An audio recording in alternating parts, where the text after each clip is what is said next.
我灵界堂堂一霸，银枪平四海，战八方。放眼灵界，谁敢轻慢我一句？你这凡人竟拿本王当家禽戏弄，简直欺人太甚！咯咯哒被眼前的男人气得想要飞走，直接摔了个狗吃包子。一旁的男人都被逗笑了，他气愤的背过身，懊恼自己竟然忘记灵力尽失，这反而引起了男人对他的兴趣。晚上，男人仅仅是看了一眼被乌云遮住的月亮，月亮快速跑出云层，月之精华照射到咯咯哒身上。突然，一道耀眼的光折射出来，凤凰瞬间蜕变成一个漂亮的女孩。看清女孩的长相后，男人随意捡起一个石头放了，月亮快速躲回云层，而女孩也变回凤凰的模样。原来天君给仙界芙蓉君和灵界碧苍王指婚，却遭到灵界一霸碧苍王沈丽的嫌弃。我堂堂灵界碧苍王，岂能驾驭那等花心草包？苏菲将军，这婚本王头定。而灵尊的人为了追回王爷，大打出手，岂料女孩仅仅一个眼神，一把长枪瞬间结出旋风圈，仅用5分的灵力打长枪，追来的3人便被灵力震飞，直接砸到3根石柱上。女孩立刻破开结界逃跑。正当女孩以为已经逃掉时，突然一道身影偷袭而来，直接刺伤她。令她万万没想到的是，来人竟然是自己的属下莫方。而莫方看到另外2位大将军要追上来，拿起王爷的银枪刺到自己身上，并说：莫方只能帮你到这儿了，保重。随后用尽全力助王爷脱离束缚，女孩如愿的掉入人界，但她也感谢属下。好小子，够义气，不愧是我带出来的皮。殊不知这一幕都被神秘人看着，而掉入人界的女孩由于失去灵力，变成了一只人类认为的野鸡。第二天早晨，灵界追杀女孩的人正在满世界的找她，殊不知身后鸡笼里的野鸡正是他们寻找的王爷碧苍王。而昨晚的神秘男人也找到市场，一身的青衣帅气又青涩，他转头就看到了被关在鸡笼里的沈丽，随即向小贩买这只凤凰。小贩接下来的话真体现了落难的凤凰不如鸡，他竟以尾巴毛被烧焦，卖他便宜些，却遭到行云的拒绝。卖便宜了，他会不高兴的。鸡还会不高兴？被行云带回家的沈丽醒来后发现说话都不正常，行云给他取名咯咯哒，并丢了一点点包子给他。沈丽对他嗤之以鼻，想想自己乃堂堂灵界霸主，一杆银枪平四海，战八方，现在却被一个凡人嫌弃，简直是欺人太甚。他想飞起来离开，岂料跌了个狗吃包子，而旁边的凡人还劝他别急。沈丽泄气地爬在地上，这时的他才知道自己灵力尽失。行云看看天气，叮嘱咯咯哒好好看家，自己要去街上卖身。卖身？殊不知一个字竟然让沈丽误会大了，因为此卖身非彼卖身。没想到竟做这样的营生。哎呀，人心不古，虎狼之地。谁知没有灵力的沈丽根本飞不出院外。正当他烦恼时，来了一个不速之客，竟然是从知否里面穿越过来的小桃。而他翻墙进来，不是偷东西，实则是变身为田螺姑娘，帮行云打扫卫生。打扫完以后，坐着等待行云回来时，无意间看到了沈丽。然而主仆2人的见面，瞬间变得鸡飞狗跳。小桃竟然要把沈丽宰了炖汤。他在说什么虎狼之词啊？谁让你多管闲事？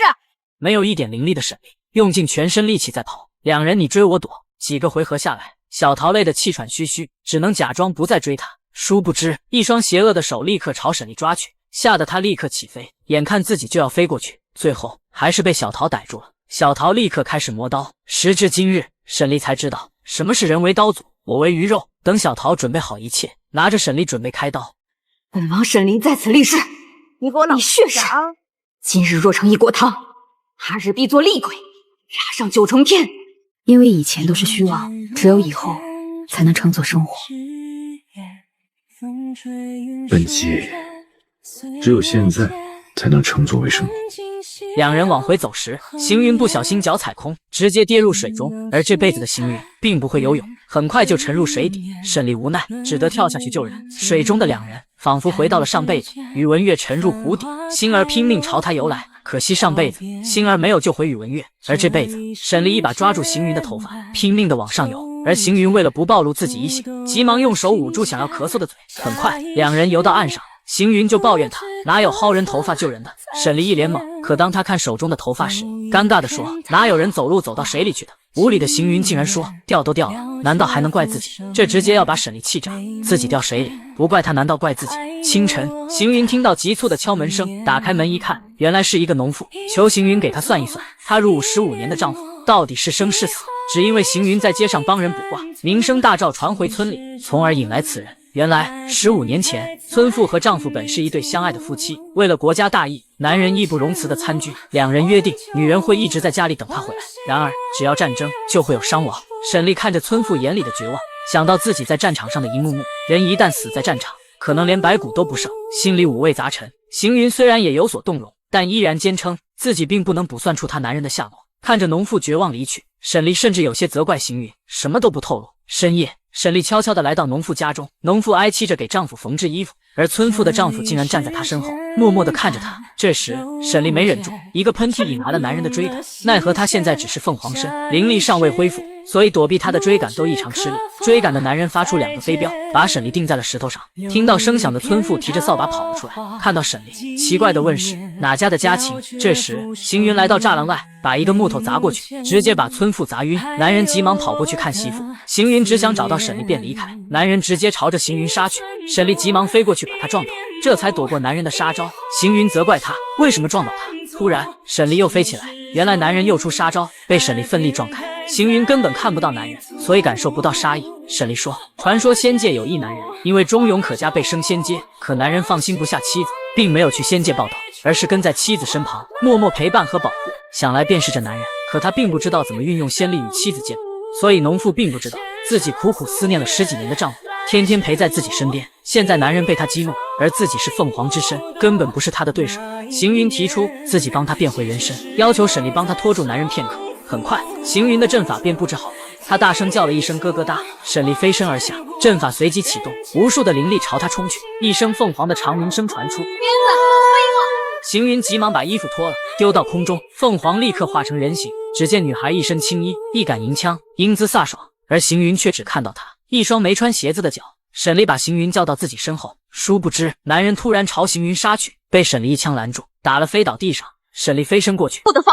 随后，邢云施法帮助男人，让他与妻子团圆。沈丽看到这对夫妻紧紧抱在一起痛哭的情景，忍不住动容。可毕竟人先殊途，男人在妻子身旁待得太久，已经折损女子的阳寿。邢云叮嘱沈丽赶紧把真相告诉他们，因为阵法坚持不了多久，让他们自己做选择。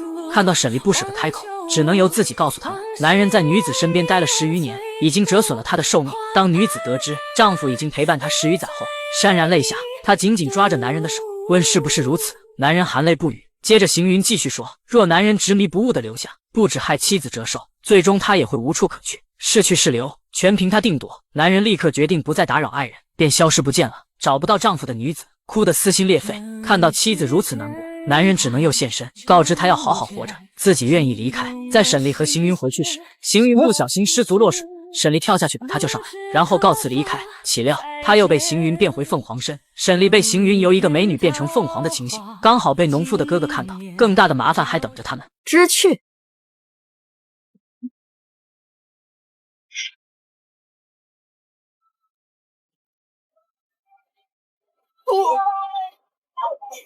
想见我手下的人，不管是公子、儿子、孙子，还是天王老子，叫他自己滚过来。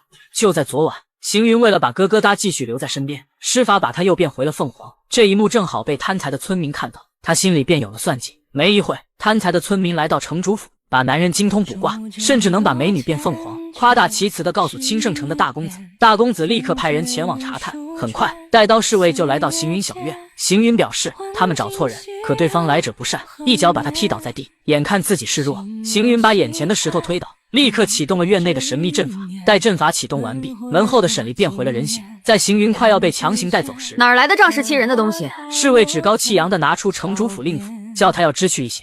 可他乃灵界必苍王，根本不在乎人界的城主府。只见他一个闪身，一脚就把侍卫手中的令牌踢出。拿到令符的他，手轻轻一捏，看似很坚硬的令牌瞬间被折断，接着丢出令牌，一股强劲的风把不速之客全部踢飞出去，小院的门也随之关上。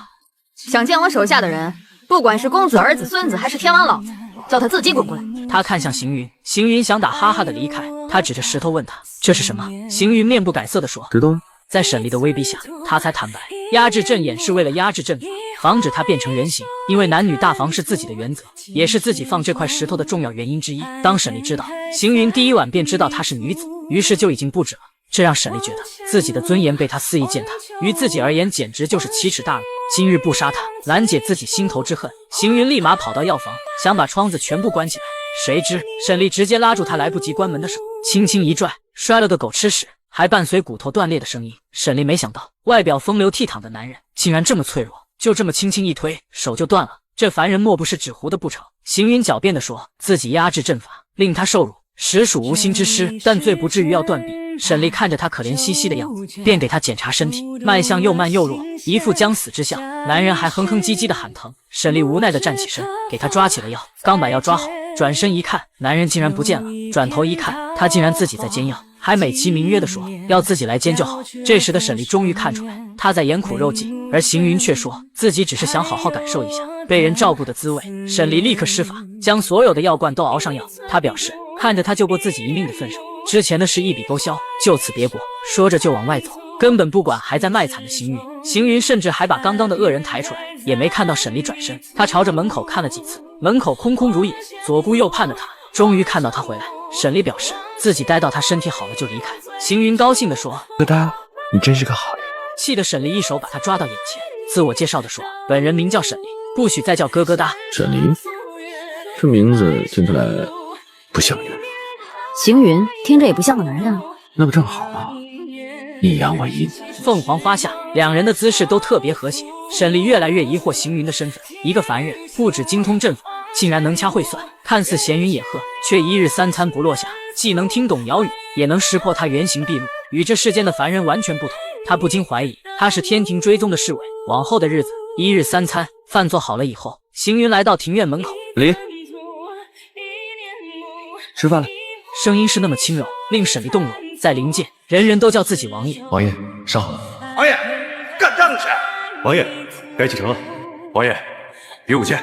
王爷，该议事了。王爷，可去军营了。如今却有人唤他回去吃饭，好像自己也是一个小鸟依人的女子一般，让沈丽心生涟漪。随后，沈丽满足地吃着他做的红烧肉，而行云也是一脸宠溺。与此同时，城内大公子终于按捺不住，他迫切想要卜一卦，看自己是否有机会能坐上城主之位。于是带着一大群侍卫闯入行云小院，强迫行云为他卜卦。行云知道这一卦是关一城百姓，并不同意为其占卜。大公子便开始动怒，当他要把滚烫的茶水倒在行云身上时，被一根竹子打了飞出去。原来是沈丽，而他只是轻轻一挥手，便暴揍了大公子及其狗腿。大公子带着随从仓皇逃窜。本王今日不想见血，都滚吧！你这妖孽何以为王啊？乃是混世魔王。灵界战神只需手臂轻轻一挥，在灵力的加持下，狂风大震，所有人都被吹得往后退。更恐怖的是，刺客的裤子都被飞裂。突然，一只手挡住了沈丽的视线，原来是行云。姑娘家别看，太脏，不禁让沈丽动容。而大公子的走狗全部提着裤子逃跑。原来就在刚刚，行云打着扇子煎药。沈丽看着这一幕，内心无比满足。行云想端药，却被药罐烫到，叫沈丽给他拿一块帕子。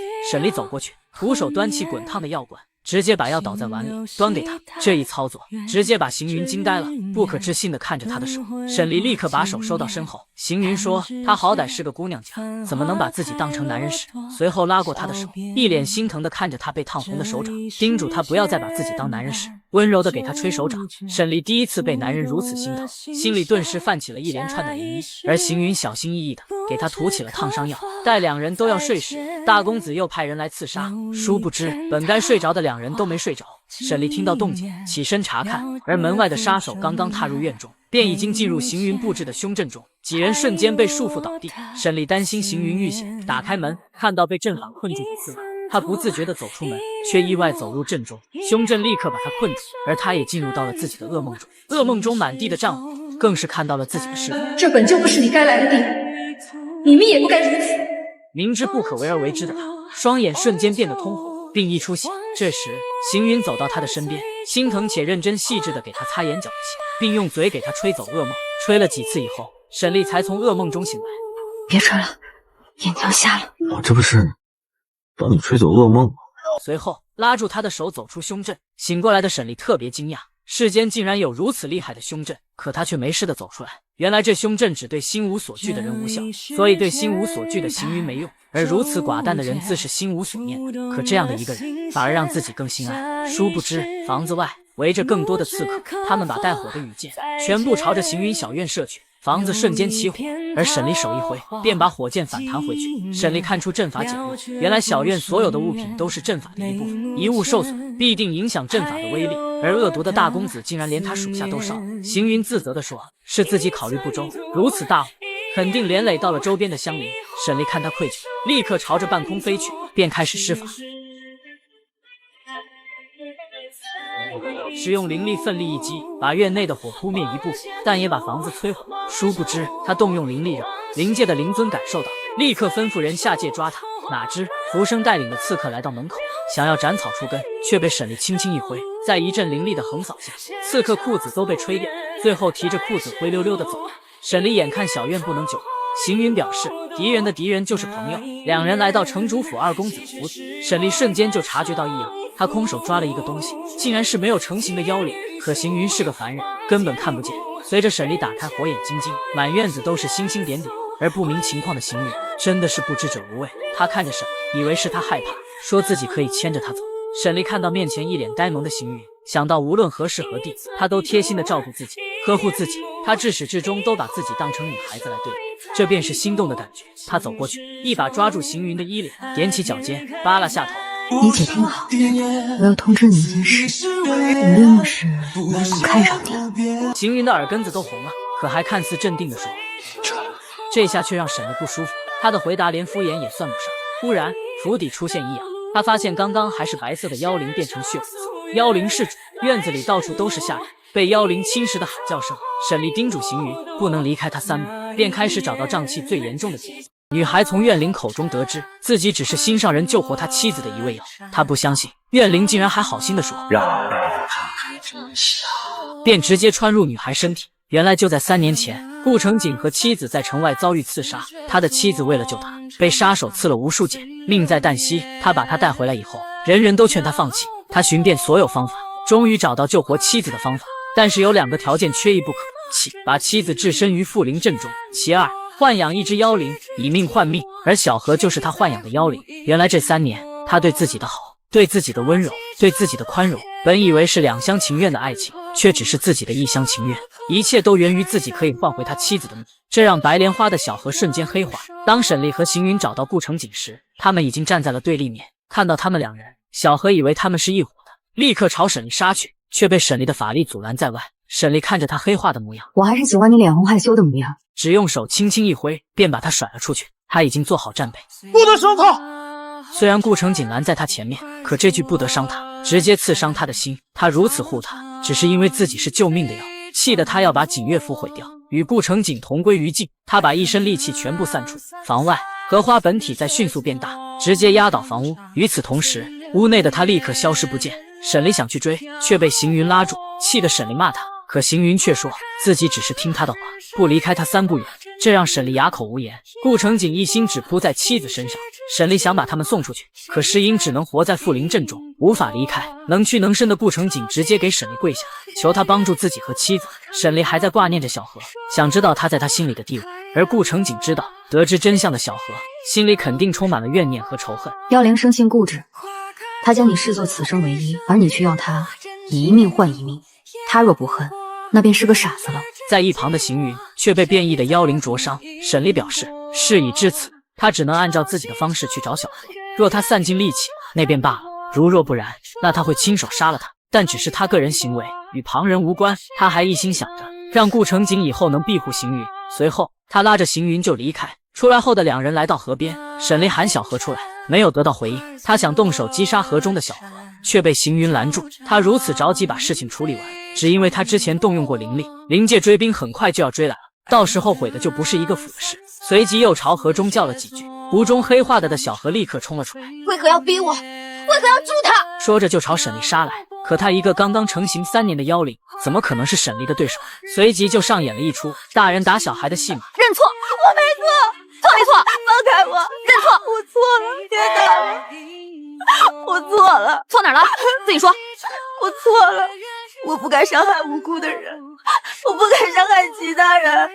看到他认错，沈离也没有再继续打他，还耐心地安慰他，想要放他一马的沈离叫他赶紧离开。可固执的小何却不同意，他不相信心爱之人养育自己3年，只把自己当作一味药材，而且自己一直都只是别人的影子。行云挖苦地说：“他好像真的只把你当做一味药材。”他不相信的崩溃痛哭，自己第一眼看到的人，教自己说话学规矩的人，说喜欢自己的人，会对自己如此狠毒。沈离直接挑明，不成景养他便也是为了杀他，因为只有以命换命才是他存在的唯一价值。可小何还是不死心，他想亲眼看看到底是怎样的女人才会让顾成景花费如此多的心血，而且他也还想再见他一面。沈离无奈只得同意，但他必须不露面。随即三人来到密室，沈离把自己已经杀了小何的事说出来，表示他们可以出去了。可顾成景竟然说妻子无法醒来，自己生死已经不重要了。帘子后的小何听到他如此说，气得飞身过去，抬起手想杀了他。可他想起他们在一起的点点滴滴，最终善良的小何一句话都不说，以牺牲自己救他的妻，只为他能记得他。花开花落，日升日落，真情烟波，人知知寂寞，谁在乎？你干嘛一副想轻薄我的样子？你就当我是要轻薄你吧。沈离说完，竟然真的轻薄上去，如此暧昧的举动，行云激动的手脚都不听使唤。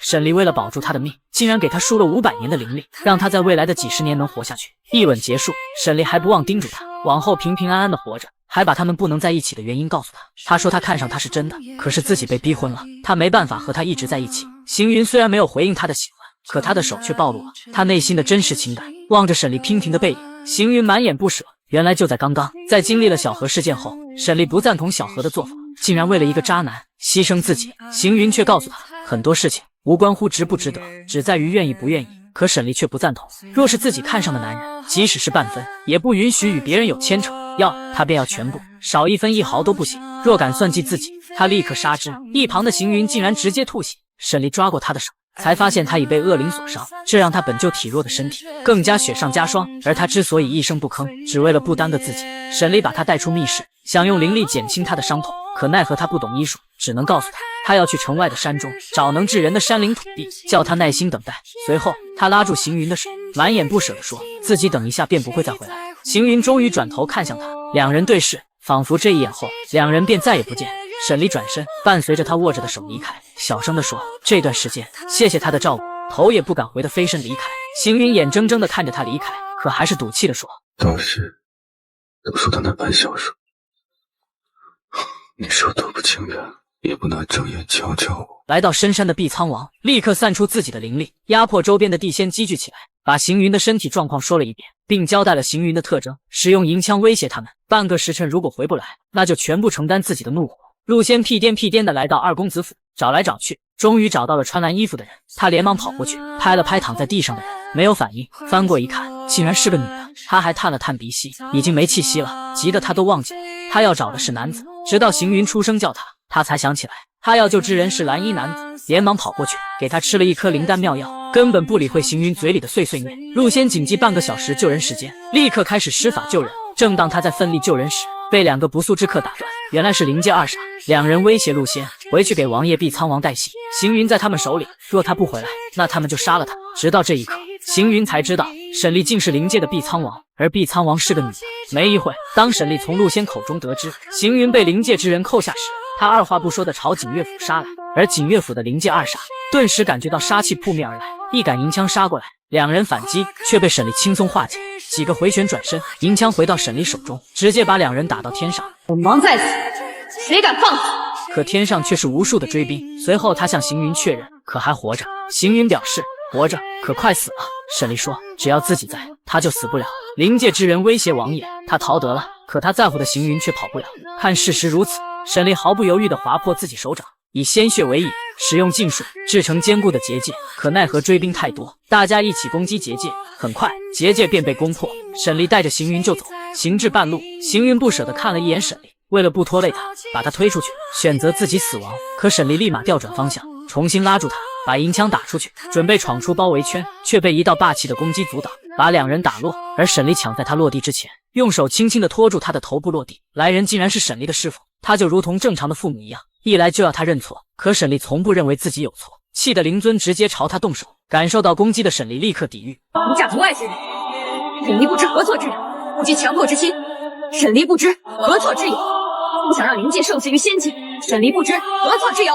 沈离使出全身之力打散师傅的攻击，随后向行云告别。为了保住他的命，他给他输了500年的灵力，随后叮嘱他好好活着。行云不舍得看着他离开，却还嘴硬地说：“又好像你想和我在一起。”你跑成了，王爷，被人抓回来澄清了，难过吗，王爷？王爷，这灵界本事最大的就是你了，这让人给抓回来了，丢不丢人啊？嘘嘘的话直接气到了沈离，让他想起自己在人界时羽毛被烧焦，恶作剧的他。说实话，我还没有见过你没毛的样子。又和我开玩笑啦！没一会，嘘嘘就成了没毛的乌鸦，被丢了出来。事情回到30天前，逃婚的沈离被灵尊抓回，立刻把他关入血祭殿中闭门思过。自此以后，一个在灵界每日回忆与行云的点点滴滴，熬过血祭殿中冰冷的日子；另一个在人界，无论春风下雨，每天都走一遍两人一起走过的地方，看到落水的地方，想起他拼命救自己的场景。小院到处充满了两人满满的回忆，连窗外都有。当时的他明明很生气，却因为担心自己受伤，还给自己把了脉。在二公子府时，明明他很不情愿要自己送的罚赞，但最后也没有反抗。平时他还会站在小院中思念着他，想起他们一起在葡萄树下聊天的情景。每天早晨，他都会在小河边做相同姿势的运动，仿佛沈离从未离开，直到成为耄耋老人。在大限将至的时候，依然蹒跚地走在沈离曾经最爱去的小河边，在那里，仿佛还能够感受到沈离的存在。这天，沈离终于被放出来，他以为是迎亲队伍已到灵界，殊不知是叫他出来准备婚礼。而当他得知自己被关30天时，神情恍惚了一下。天上1天，地上1年，他猜测此时的行云应该不在人世了。他还装作若无其事说想念王府的床，可莫方接下来的话却让他心里还是起了一丝涟漪。明夜，那凡人已在下界逝世了。他脚步再也无法迈出一步，虽然心里早就知道结果，可当真正听到的时候，自己的内心还是极其难过的。他还询问莫方，他走的是否安详？无忧无惧，平静安详。听到莫方肯定的回答，他知道他是行云了。无论多么糟糕的事情，在他眼里皆是浮尘。女人遇到感情一事，只有自己做了心理建设，自己说服自己，才能变得更强大。所以当莫方问他还继续寻他不，他的回答特别理智。他看上的只是行云，无所谓他此前是谁，也无所谓他此后是谁。说完便离开了。回来的沈离在吃饭时，却遭到嘘嘘的嘲笑，嘲笑他作为灵界最厉害的人，竟然没有逃婚成功。嘘嘘的嘲笑让他想起了当初自己落难时行云对他的嘲笑，也想到自己当初的处境，立刻让嘘嘘也尝试了一次没毛的感觉。与此同时，天外天下界的行云回归神位，天君亲自迎接。行云想起沈离离开时说的话，顿时觉得天界的人都太闲，所以吩咐天君多多操心天下事。他还说自己想独自一人去祭拜已故的诸神，天君只能附和说独自好，独自好。要离开的行云还叮嘱他，若有人向他打听自己下界之事，记得帮他否认。没一会，来到祭台的他立刻点燃烛火，原来行云便是行止，乃是上古最后一位真神。而他自己都没想到，当初为了打发时间去下界游历一番，可入凡台洗去了自己的神力，却没洗去自己的记忆。所以当他得知沈离乃是碧苍王，是女子时，他才知道他当初的乱点鸳鸯错得离谱。第二天一早，花花公子芙蓉君跪求天君，请求退掉此门亲事。此时的他才知道，原来这门亲事竟然是行止神君所定。您知道我仙界灵界谁是谁吗？您到底怎么定的人选啊？行止看到仙灵两界都如此抵触这门婚事，美其名曰的说当事人都如此抵触，那便把婚期推迟。而这其中怎么可能没有行止的小心思？很快，婚期延迟的通知便传到灵界。这时的沈离才从灵尊口中得知，这桩婚事竟然是天外天的行止神君定的。他吐槽地说，这行止神君闭关天外天1000年之久，他怕是连我和芙蓉君谁是男谁是女都分不清吧？真的是一语中的。不经意放心这骨，怎知向何处？心月，我要吃你做的饭。我想你了。原来是肃穆，我从未虚度。行止心疼地抱住他，莫方看到男人竟然是下界的那个凡人，眼里充满醋意。行止一脸心疼地看着他，用手轻轻地抚摸他的头发，仿佛那是一件珍品。原来就在刚刚，灵尊收到师妹已逃出虚天渊的消息，灵尊命人通知仙界，沈离请战，却被灵尊以他代驾的身份拒绝，命他不得出府门半步。而边界之乱，委派了上北将军和莫方前往，并下令不得斩杀魑魅，直到天界派人来。沈离气得转身离开。回到王府的沈凌吩咐侍女自己要闭关，任何人不得打扰。随着大军出发虚天渊，灵尊也收到消息，碧苍王避开王府守卫，独自一人去了虚天渊。心有灵犀的灵尊叫他们不用追，他刚刚如此做，只是做给天界看的。而此时的虚天渊，黄沙满天，瘴气更盛。魑魅把灵界弟子看成了一盘盘菜，肆意的追逐并残杀他们。在大家都要被赶尽杀绝时，莫方带领的精锐终于赶到，大家立刻摆出兵剑阵。莫方一声放箭，无数的箭矢射向魑魅，却没有伤他分毫，反而惹怒他。魑魅仅仅跺了一脚，就把士兵全部推翻。他把所有攻击都用在莫方身上，莫方急忙躲避，可还是撞到石头上，动弹不得。而魑魅并不打算放过他，朝他狂奔而来。就在他马上被魑魅吞下肚时，一杆银枪直接把他打到后头，还翻了几个身。来人正是灵界一霸沈凌，他的到来让受伤的众人都看到了希望。只见他一个绚丽的旋转回身，便来到莫方身边，拉起他。看到自己的士兵个个身受重伤，他自责地向大家道歉。而刚刚被他打伤的魑魅，伤口竟然已经愈合。沈厉嘲讽他，一个畜生也敢造次。接着他一个飞身朝魑魅杀去。与此同时，银枪跟上他的脚步，紧接着几个回旋转身，加上筋斗云，拿着带有煞气的银枪刺向魑魅。而这时的沈厉才发现，刚刚被他刺伤的位置竟然已经愈合。他没想到自己的赤羽枪引血无数，煞气逼人。寻常的妖物被刺中，伤口愈合极慢。看来这个魑魅真的是有两把刷子，不能用寻常方法打败，那自己就用灵力从内部推。由于沈厉刺中特殊部位，惹得魑魅发狂，用尽力气想把他甩下来，使得沈厉把灵力持续加持到枪上。然而魑魅并不是这么容易屈服的，只见他一个神龙摆尾攻击他，沈厉只得连忙躲避，一人一兽相互追杀。沈厉奋力把枪丢出，魑魅的脚被定住，可魑魅乃是上古神兽，汲取了天地间无数灵气，力量无穷，全力一震便脱离了束缚，把所有人都震飞出去。就在沈厉以为已经重创他时，已经杀红眼的魑魅又朝着沈厉杀来。沈厉躲闪不及，被他一脚踢成重伤。跑到高处的魑魅竟然幻化成人形，这让沈厉震惊不已。魑魅浑身是毒，愈合能力极强，此地瘴气浓郁，无意自己战斗真的是非常棘手。魑魅竟然还感叹灵界还有这样好的苗子，但是今天他只能入他腹中。随即朝他发起攻击，一杆银枪挡住了魑魅的攻击。沈厉打算速战速决，随即吩咐摆阵，他把他引入阵中，打了几百个回合，还是被他彪悍的攻击打出了缺口。沈厉也被重伤，有缺口的阵法根本阻挡不了他。他使用长尾开始攻击沈厉，千钧一发之际，魔方直接用自己的胸膛挡住魑魅尖利的尾巴。沈厉心疼地扶住他，看着面前的士兵还在全力抵抗，沈厉激发了凤凰之力，一脚一火焰地走向魑魅。主我君主，杀我将士，我必不饶你！现场变成了两只神兽的对决，魑魅再次张开血盆大口，直接将奋涌而起的沈厉吞入腹内。看到这一幕的灵界众人顿时惊慌失措，他们不敢相信他们的碧苍王被魑魅吞入腹中。与此同时，魑魅腹中的沈厉屏气凝视，拿着利矛直接刺穿魑魅的肚皮冲了出来。大伙看到一束金光，他们的碧苍王活着回来，并且还除掉了魑魅。众人一片欢腾，唯有魑魅迷惑不解，区区一个灵界女娃竟然有如此魄力。弥留时，魑魅见到了沈厉身上的光，终于明白到底是谁干掉他。而这时不远处却走来了一个人，身受重伤的沈厉转身看到，竟然是已经去世的邢宇。他一脸惊喜，分不清是现实还是梦境，直接踉踉跄跄走向邢宇，喃喃自己想念他做的饭。刚刚到邢云身边，沈厉便晕了过去。身受重伤的女孩醒了，竟然看到早已去世的男友站在自己面前，她欣喜地喊出他的名字，可身边的侍卫却告诉她，此人乃是天外天的行止神君，特地来帮助灵界加固虚天渊的封印。原来在灵界虚天渊封印着无数的魑魅，而魑魅蝎尾狐却逃了出来。沈厉为了斩杀他，只能只身入府，从他那里突破，致使自己身受重伤。而转过头的他，却看到了自己最想念之人。他分不清楚此时是现实还是幻境，踉踉跄跄地走过去。秦月，我想吃你做的饭，我想你了。可还没碰到男人，他便已经昏死过去。男人赶紧抱住他，心疼地看着他，他用手轻轻地抚摸他的秀发。灵界之人看到他的举止太亲密，立刻围了起来，并质问他是谁。原来男人是这天地间最后一位上古真神行止，可上北将军还是想把自家王爷抢过来，他与王爷已有婚约在身，如此这般太不成体统，却被行止拒绝。自己的媳妇怎能假手于人？他只想知道军营所在何处。迫于压力，上北将军还是把军营所在地告诉了他。他抱起自家媳妇，朝着军营而去。行止坐到沈厉身边，沈厉看着他与行云一模一样的面容，连清冷的气质都如出一辙。他忍不住问他，可曾去过人间？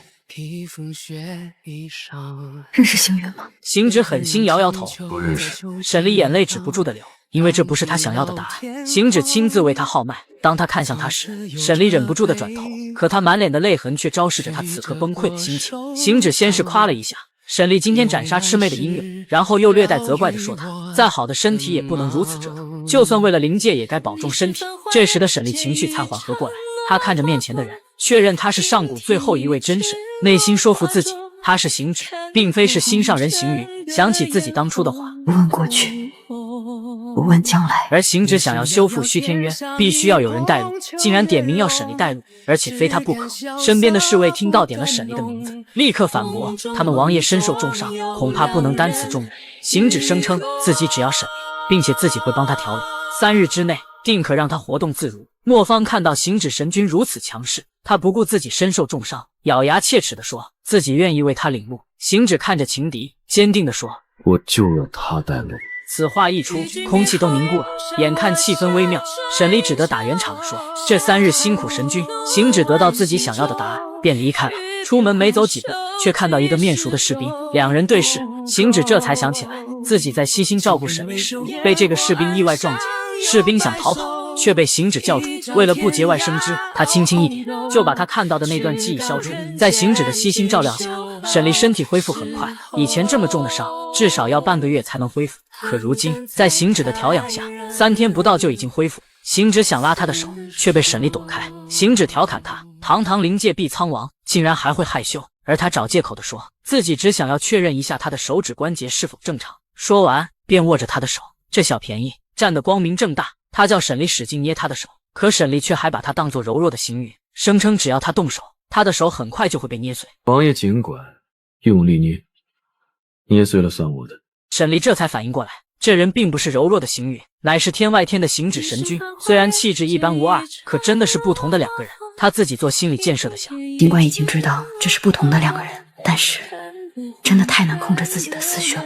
而当行止想抽回手时，沈离却不放手，纠缠好一会才挣脱。行止也没再继续纠缠，便说起了正事，下午便可以开始去修复阵法。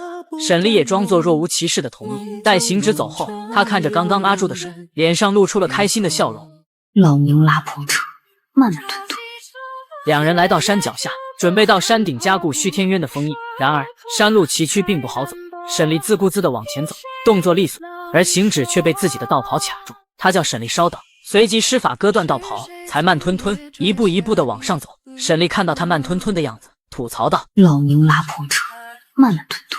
而行止看着他不走，竟然还叫他快走。他一双眼睛直勾勾地看着行云，随后立即跟上。漫山的瘴气，寸草不生，树枝枯萎。两人走过很多山脉都是如此。行止边走边清除障碍，没一会路上只有沈离一人，边走边碎碎念。他毫无察觉行止没跟上，直到没人搭话，他转过身才发现行止不见了。他环顾四周找人，而瘴气正在疯狂地运动。行止从树后面走出来，只见他轻轻挥一挥手，瘴气就消失得无影无踪。两人商量着从哪里走时，一只受到瘴气毒入侵的野猪缠住沈离踢了他几脚，都没能踢开他。行止看不下去，说不如烧了他。说完就要动手，却被沈离拦住。他表示变异的精灵在这虚天渊生活不易。他提起小野猪，随手朝远处丢去。当两人到达山顶时，树荣枯槁，而行云仅仅是把手放在阵法上，便能看到无数的灵力朝灵树间涌去，顿时让死亡1000年的灵树重新焕发生机。与此同时，行止利用月之精华清除瘴气，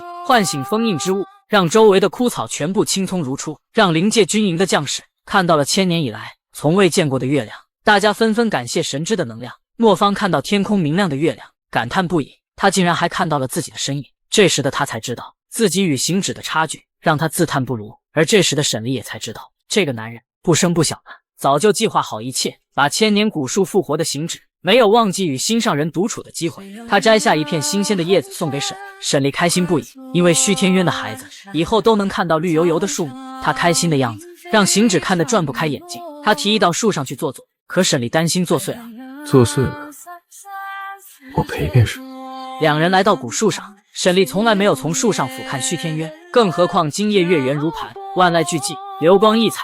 沈离非常享受此刻的安宁。行止为了让他心情更愉悦，竟然用手中的叶子吹奏曲子，声音清脆悠扬。沈离看到行止的侧脸，还是觉得他更像行云。当沈离和行止回来时，却意外听到士兵们在讨论沈离和人界行云之事，说的有鼻子有眼。行止走过去，悄悄地听着墙根。王爷临走的时候，还亲了那个凡人一口。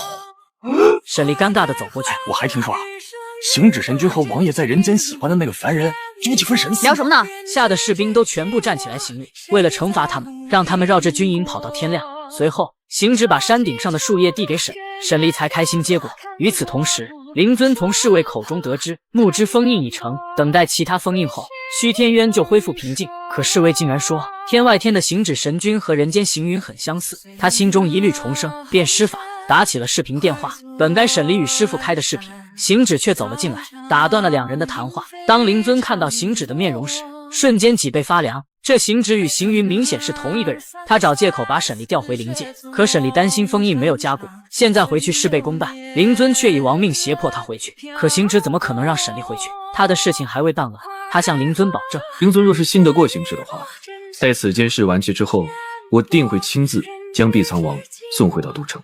有神秘身世的女孩不顾自己的安危，来虚天渊寻找可能不在这里的前男友。正当她觉得自己的行为不对时，传来了一股熟悉的气息。她转过头，还没看清楚是什么，就被无数的魑魅鬼手缠住全身，无法动弹。还没等她反应过来，鬼手立刻把她拉入虚天渊内。进入虚天渊的沈臂杆银枪立刻拿出，做出防备之势，可耳边都是打杀声。沈力环顾四周，却什么都看不到，气得他闭嘴。突然，一只魑魅冲过来。沈离立即迎战，可无论他怎么攻击，始终碰不到魑魅的一根毫毛。魑魅立刻对他展开攻击，一杆银枪打出，还是没有攻击成功。正当他郁闷时，一道金光普照，他转过头，来人竟然是他一直在找的行止。原来两人重塑木之封印以后，行止便带着沈离准备去河里重塑水之封印。可沈离水性不好，他并不想下水，却被行止敲晕，强行把他带到河底。只见他轻轻一拍，沈离就被叫醒，看到自己已经来到水底，没发现他的手被行止紧握。不会水的他立刻嘟起了嘴，一双大眼睛瞪着行止，仿佛在控诉他。我的避水术会那么糟糕吗？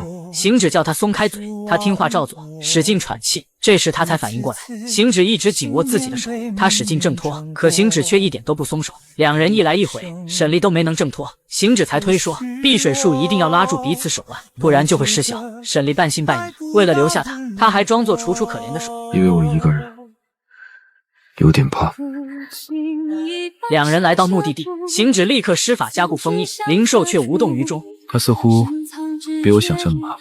他自然而然地放开了沈离的手，沈离还想去抓住他，可他发现离开他，自己也可以正常呼吸，才知道他刚才说的都是诓自己的。行止着急唤醒在河底值班的灵兽，所以没有注意到他的神情。听话的灵兽射出一道亮光，立刻就驱散了水中的瘴气，让河里的水质清澈无比，与之前死气沉沉的污水有着天壤之别。当他想再牵起沈离的手时，却遭到沈离的躲避。行止尴尬地说：“暴露了。”沈离看着他的行为和样子，明明和行云如出一辙，可接着又开始叮嘱自己，行云已死，现在面前站着的是仙界的神君。很快，两人回到军营的操场上，因为土之封印就在此处。行止立刻启动阵法，只见他轻轻一卷，形成了无数个圈圈，仿佛银河系一般。地上冒出了土之封印的气味，在行止的全力操控下，土之封印得以成功完成。紧接着，两人来到虚天渊入口。原来，虚天渊入口的铁链便是金之封印。虽然木、水、土之封印已完成，但是入口处的瘴气还是最重。沈离看向行止，行止立刻开始施法，画符重塑金之封印。与此同时，一股瘴气悄悄来到沈离身边，逐渐把他捆住，让他无法反抗。银枪都被迫掉到地上，在瘴气的控制下，沈离的眼神瞬间变成墨色。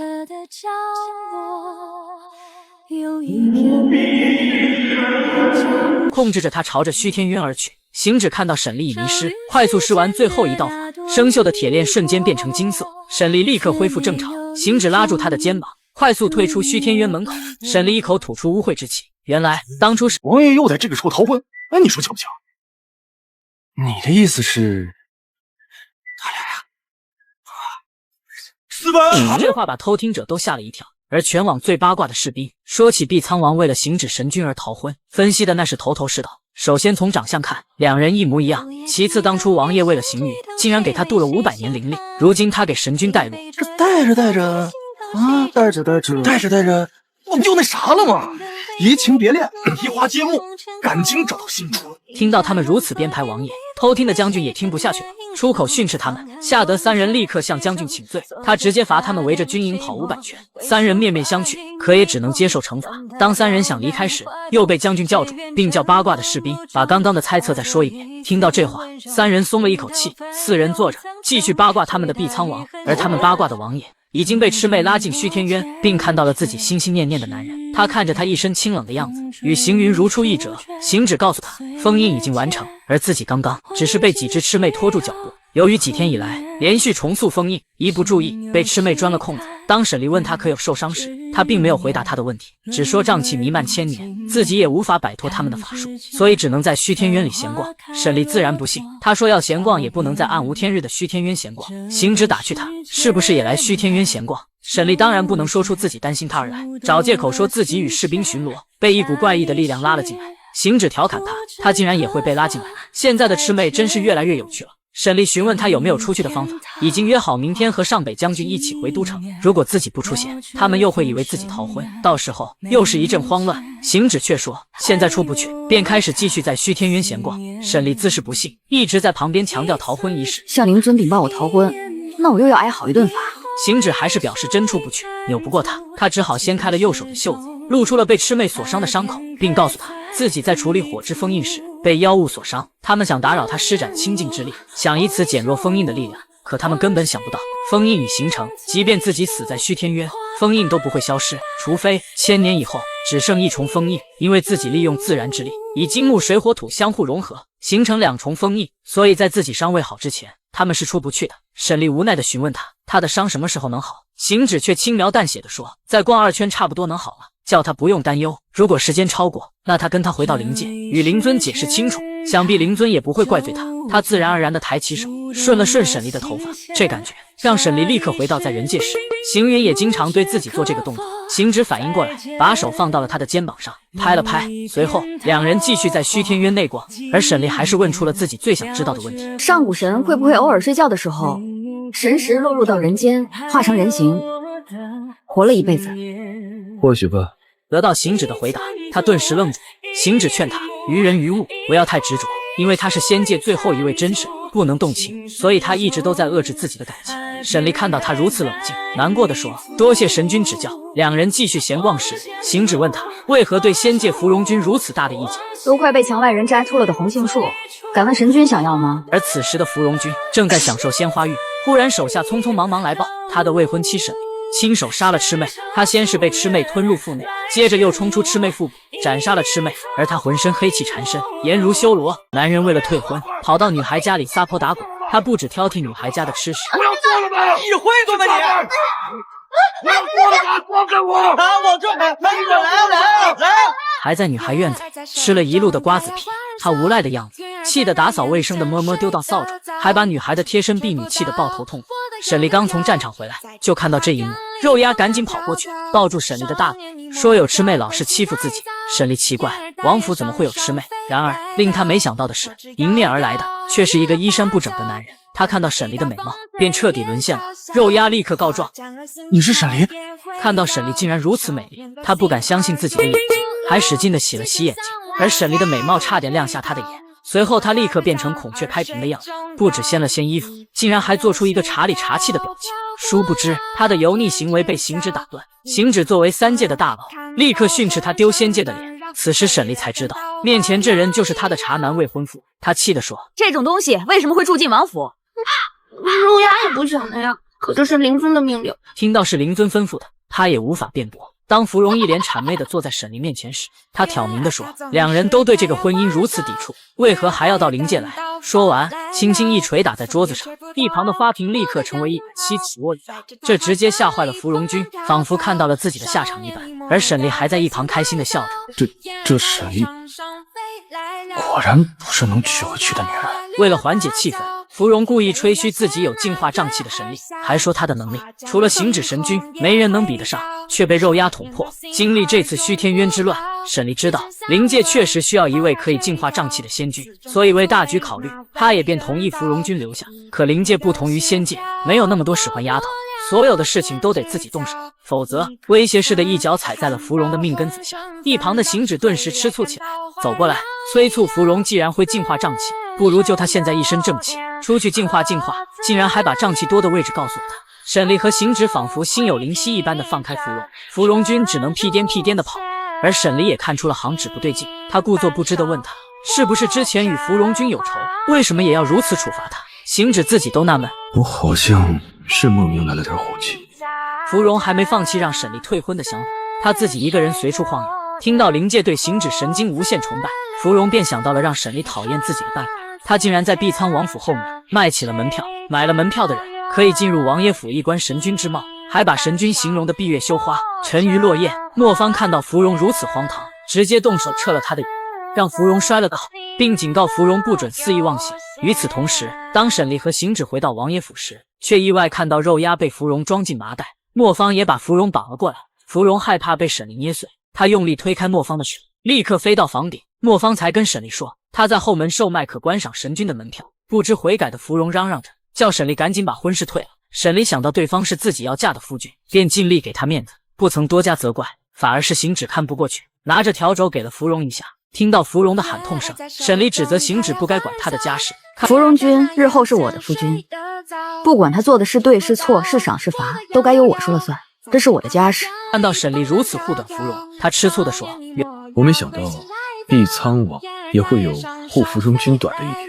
这几天，由于王府来了2位不速之客，家庭开支不太充裕，沈丽吩咐肉鸭向芙蓉君要些银子，可芙蓉却趁着给肉鸭零食的空档，偷偷盗走了沈丽兵器库的钥匙。当他打开碧苍王府的兵器库时，眼睛都瞪直了，里面琳琅满目的各种兵器，看得他眼花缭乱。这么多武器，可以放自己有100种死法。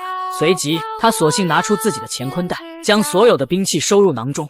仙界好山好水，养出了什么东西？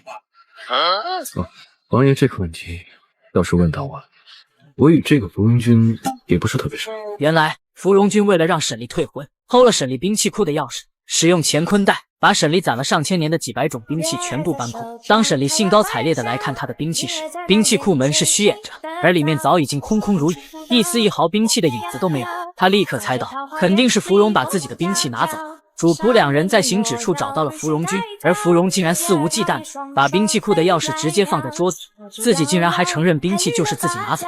沈丽叫他交出来，他却说兵器已经被卖，还说以后他要嫁去仙界，只可以有胭脂水粉，不能有这些兵器，以后他买一把他卖一把，以此来威胁沈丽退婚。行止和事佬地说，王爷，你要不要我插手你们的家事？却遭到沈丽的拒绝。他已经想通，此桩婚事已经定了，而退婚这件事除了我，谁都做不了主。说完气愤地走了。芙蓉君眼看没有达到自己的目的，也泄气不语。而一旁的行止猜到兵器肯定在他手上，便把乾坤袋要了回来。回到自己房间的行止倒出乾坤袋的武器，开始一件一件的欣赏起来。他没想到自己看上的人竟然这么爱收集兵器。与此同时，沈丽逛了一天的市场，也没有找到自己的兵器，他只得把好兄弟莫方叫来借酒浇愁。而另一边的行止欣赏完兵器后，竟然意外看到天地金锁匣。他好奇到底是什么神器，竟然藏得如此隐蔽。而当他打开一看，里面静静地躺着一只普通的簪子，而这簪子却是自己在人界时唯一送给他的东西。看到他如此珍惜，他心里美滋滋的。第二天，当他看到莫方从沈丽房间出来时，醋坛子立刻被打翻。他提醒莫方注意分寸，可莫方知道行止便是行云，自己也喜欢王爷，情敌见面那肯定是分外眼红的。莫方表示自己和沈丽一起战斗数年，早已经有过命的交情，而灵界封印早已结束，他就应该回到天界天外天清净之地，灵界不该是他的久留之地。不管是灵界还是碧苍，都轮不到莫方家你来做主。正当2人剑拔弩张之时，肉鸭却闯了进来。小白兔的他竟然问起2位在聊什么。聊聊3界谁做主？那自然是神君做主。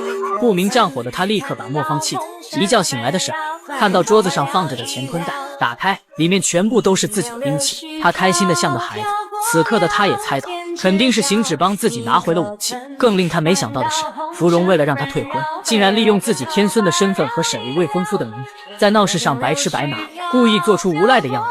他要让沈丽觉得自己是一个没有责任感、品格恶劣的人。正当他要被灵界之人活撕了时，莫方的到来将芙蓉拖欠的款项全部结清。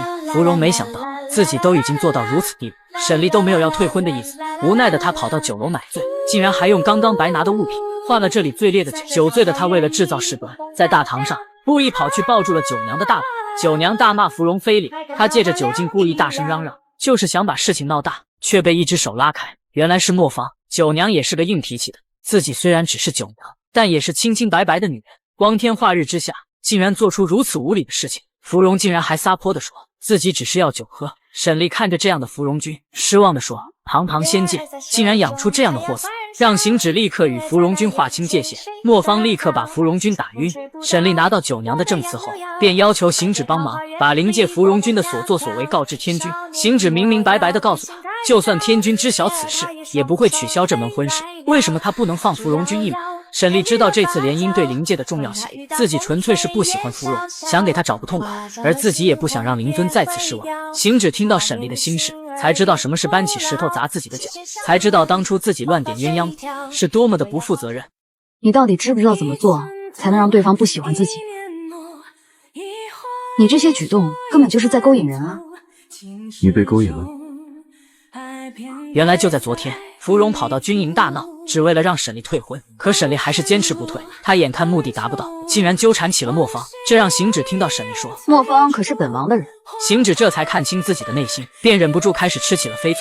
紧接着，行止还看到沈丽对待军营里的将士非常热情，笑容也比面对自己时多了很多。当他听到沈丽要与将士们切磋，赢了的赏酒喝时，他特意行止请战。这不止让沈丽诧异，更是让灵界的将领和士兵都丈二和尚摸不着头脑。沈丽问他为何要如此做，他的借口竟然是无聊来凑凑热闹。说完就直接朝沈丽出手。沈丽快速接上，只见行止身轻如燕，一招一式出神入化，而沈丽也是，可是一连10招自己都没有赢过行止。行止以迅雷不及掩耳之势，直接让沈丽转了一个大圈圈。为了不让他跌出去，抱住了他的腰。在大庭广众之下，他毫不避讳自己的心意。这粉红泡泡让莫方极度不已，而作为未婚夫的芙蓉君却是一脸看戏的样子。将领和士兵看着羞愧不已。行止把他推出去，沈丽飞身站稳后，紧接着又朝行止攻击。谁知行止一个快速闪身，便给沈丽来了一个壁咚，这直接让整个军营的人都羞红了脸。行止也适时的放开了沈丽。沈丽问他意义何为，行止表示自己不喝酒。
天的行为跟他道歉，而沈丽也把话挑神君，形容沈丽不笨，又被你看穿。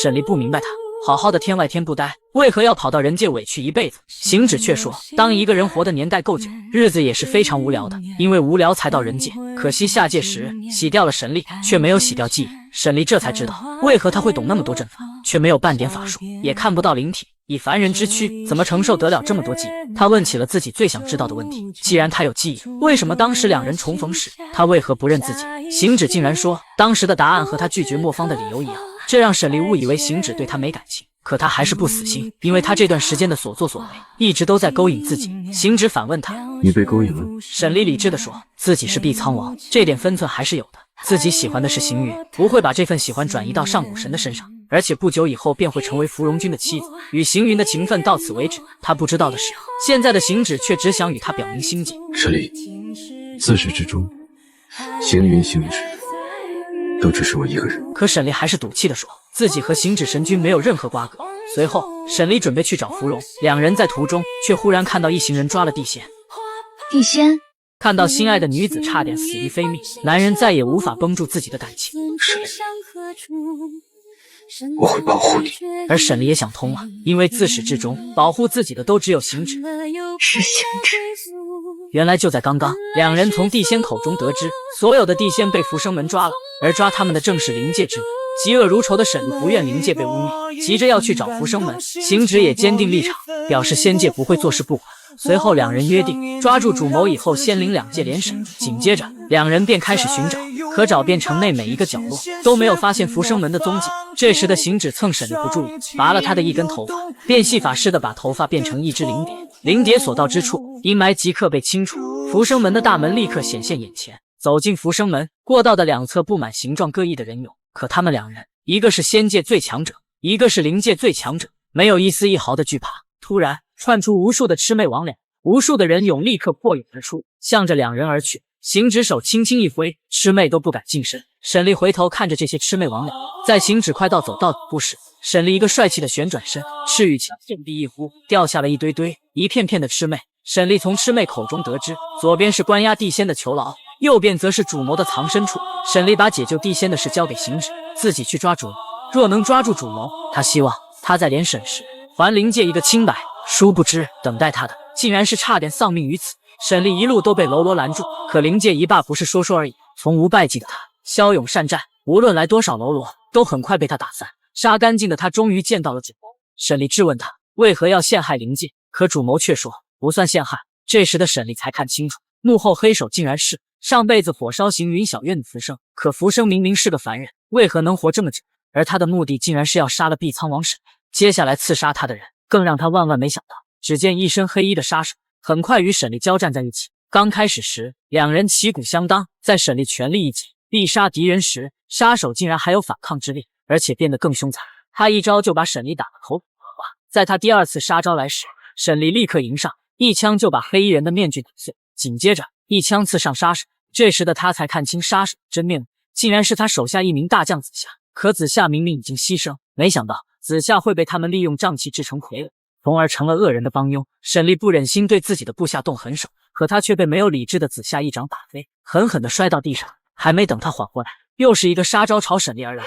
身受重伤的他用尽力气去抵抗，甚至被他逼至墙角。身经百战的沈离还是不想伤害子夏，只想把他控制住。傀儡子夏却利用他的恻隐之心，掐住他的脖子，差点将沈离给掐死。浮生却看到了沈离体内发出来的光，立刻猜到了他神秘的身份，随后下令住手。感受到沈离遇险的行止，立刻释放地仙，利用止水术冰封了杀手。他急忙抱住身受重伤的他，并小心翼翼地呼唤他。沈离却还记挂着抓人，记挂着灵界众人。看到心爱的女子差点死于非命，满心怒气的他只是手轻轻一挥，立刻冰封整个浮生门，就连想逃跑的幕后黑手都被冰封住。真神一怒，浮生门必灭。只见整个浮生门上空快速凝聚成冰灵剑，朝浮生门重重一击，浮生门毁灭，整座城晃三晃。行止将重伤的沈离抱在怀里，安慰他好好养伤，有他在，灵界和凡间不会受到半分伤害。听到行止的絮语，沈离心中不再纠结，因为一直以来，不管他是行云还是行止，始终只有他会保护自己。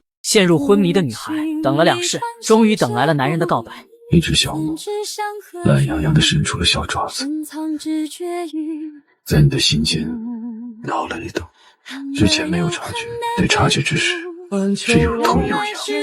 他心疼地抱紧心爱的女子，喃喃低语地说：“真是个。”原来女孩为了抓住制造瘴气的主人，被打成重伤，差点命丧黄泉。急忙赶来的行止看到心上人差点死在自己面前，冲冠一怒为红颜的他直接使用冰凝术，冰封了整个浮生门。主谋也被瞬间冰冻，并快速在浮生门上空迅速凝聚成一把冰剑，利用冰剑毁了浮生门。浮生门毁灭，瘴气也在逐渐消散。随后，行止便把昏迷的沈离带回书院。作为未婚夫的芙蓉询问他怎么了，行止并没有回答他的问题，只吩咐芙蓉握住他的另一只手，使用净神术为他疗伤。芙蓉听话照做，可他发现沈离体内有一股莫名的力量在涌动，仿佛与血液融合在一起。殊不知，这股力量便是碧海苍珠。原来，就在沈离下界寻找芙蓉之前，灵尊把沈离叫到跟前，因为他只有1000岁。可之前他为了保住行云的命，给他镀了他500年的灵力，所以他与魑魅大战才会身受重伤。而人人都知道碧苍王衔珠而生，就连他自己都以为自己已经把碧海苍珠消化，他自己都万万没想到，碧海苍珠还可以单独被拿出来。灵尊解释，当年他年幼，他的母亲怕他太小，承受不住珠子的力量，所以取出来给自己保管。看到与父母唯一有联系的东西，女孩仿佛能感受到母亲的余温，让她倍感珍惜。可由于珠子离体太久，所以并没有与它完全融合，才会出现这股莫名的力量。芙蓉询问行止为何发现问题，不回来商量看看有没有什么办法。行止了解沈离的脾气，此事涉及灵界，而他根本不信任仙界之人，听不进去任何人的话，所以才会追着幕后黑手不放，真的是固执到极致。芙蓉却叹气道，这样强悍的女子，没有一丝一毫的女人味，谁会把她娶回家？行止坚定地说，有，他有，刚才是我耳朵出了问题，听错了。这个行止神君冷心冷情，千万年来也不曾听闻他为谁动过心，他怎么会联系沈离呢？经过2人1天1夜的医治，沈离的情况才有所缓解。虽然他体内的2股力量没有完全融合，但是现在已经无生命危险。芙蓉平日里见惯了如同钢铁侠般的碧苍舞，如今看到他奄奄一息，柔弱的瘫在床上一动不动，心里也非常不是滋味。行止却让芙蓉立刻返回灵界，把整件事情告知灵尊，让他做好准备，然后即刻返回仙界，把地仙被抓之事告知天君。虽然他刚刚已经杀了主人，但不知道还有没有其他同伙，此事万万不能耽搁。芙蓉听话的离开，行止立刻抱起沈离，他心疼他的坚强，因为他不会像别人一样装柔弱，也不会像别人一样躲在后面，总是习惯了单枪匹马去战斗，去承担伤痛，去背负家国和天下。又是这样的，一旦脆弱起来，就奇怪的让人心疼。他心疼的将他抱了抱紧，这时的他再也抑制不住自己的感情。一只小猫懒洋洋地伸出了小爪子，在你的心间挠了一道，真是个嘴上说着麻烦，但是内心更加坚定自己的心。第2天，沈离醒来，他只惦记着行止有没有抓住幕后黑手。行止并没有回答他的问题，反而叫他好好休养。又是1天过去，沈离终于能出门走动。他吐槽，自从遇到行止，逢战必伤，每伤必中。若自己有一日死在战场上，那就要他拿命来赔。本来是玩笑话，可行止却一本正经地说，若有那么一天，我的命赔你便是了。女孩开心地吃着烤肉，却把男人吓瘫在地上。看到桌子上的鲜肉，一旁的女孩还吃得大快朵颐，她竟然泛起一阵恶心。女孩平静地问他要不要尝尝，男人被吓得连连后退。女孩见他被吓得瑟瑟发抖，便知道他想歪了，于是她故意把手里的烤肉朝他扔过去。看他弱鸡的样子，女孩满脸不屑，而男人这才发现，他以为被他杀了的仙子们正被吊在半空中。就在刚刚，他竟然以为碧苍王吃的肉是仙子们的。知道自己误会的他，立刻变了一张脸，跑到沈离面前，直说他事情做得过了，把自己吓得小命都快没了。随后他立刻吩咐救人。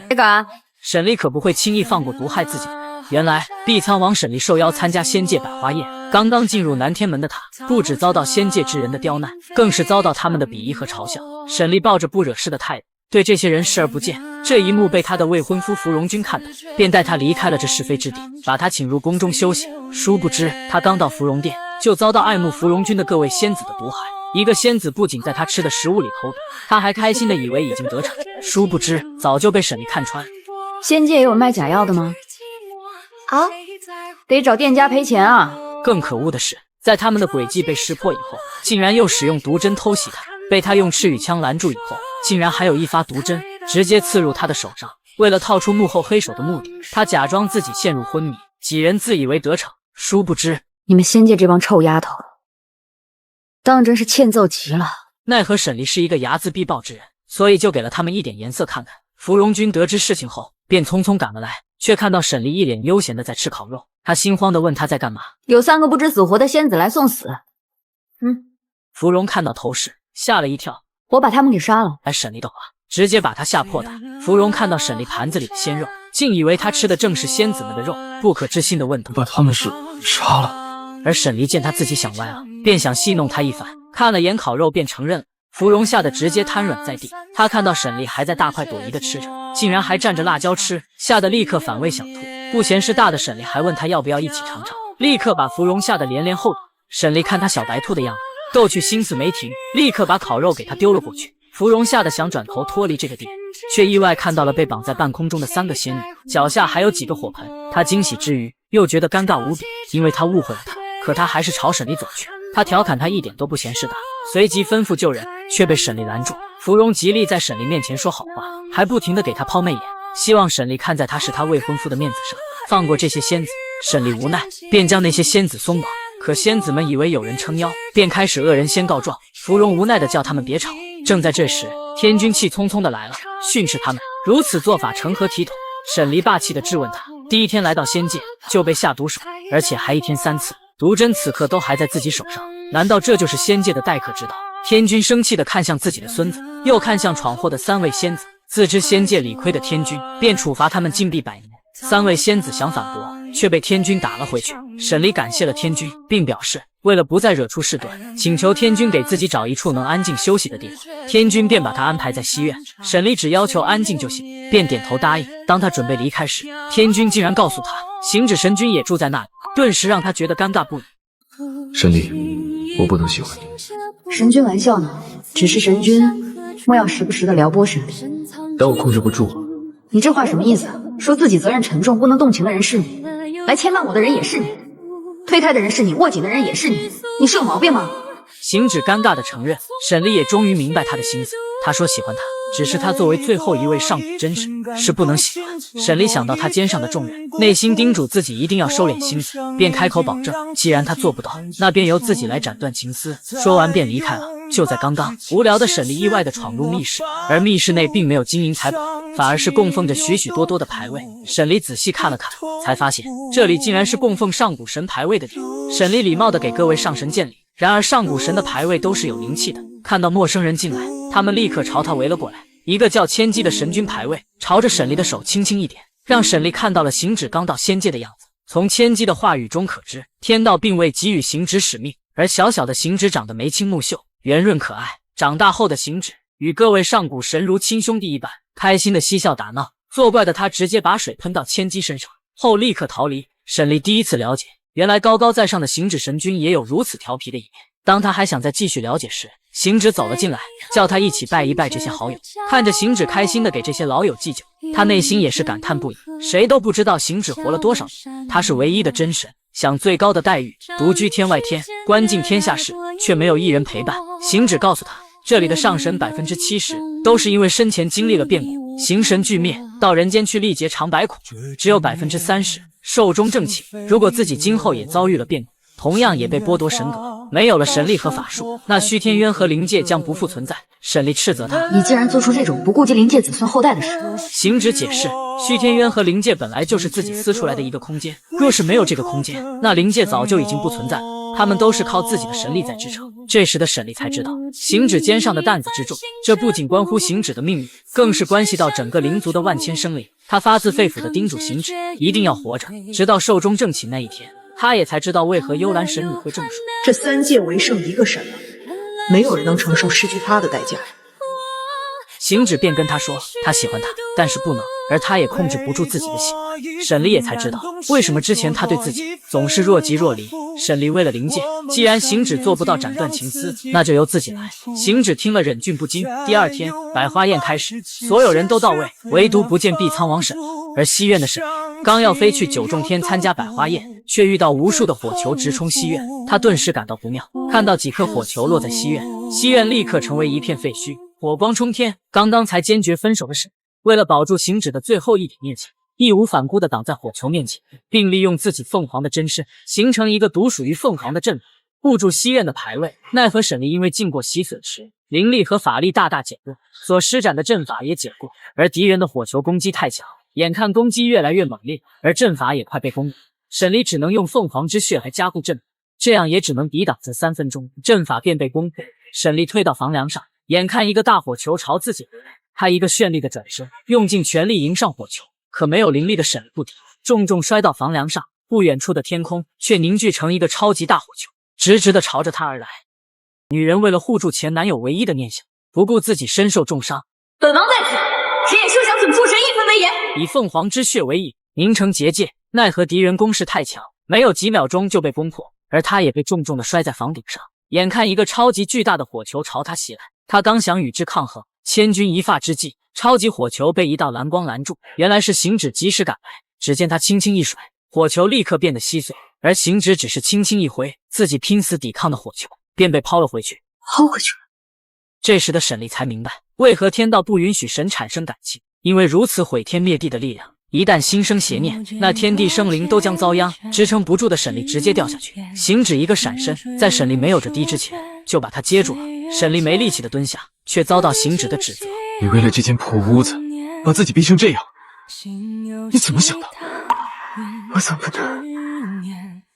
能让你一点念想都没有了。看到他都是为了自己，他心疼的抱住他，心里的爱意根本无法藏住。他抱起他，就在此时，来了一群不速之客，天界之人才赶到。天君想去接手沈丽，却被行止制止。别过来，我现在就带碧苍王去疗伤。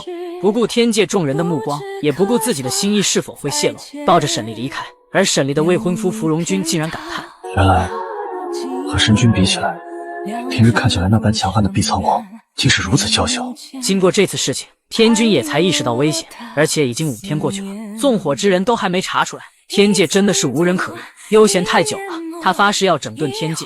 与此同时，沈丽想去调查凶手，却被行止拦住。他坚持要等到他恢复了才能回去。沈丽表示，是因为自己进过洗髓池，灵力才会这么弱。现在自己已经没事，行止直接把真相告诉他。若不是他的友人以神力护住他的心脉，他现在情况只会更糟，不会有力气与自己犟嘴。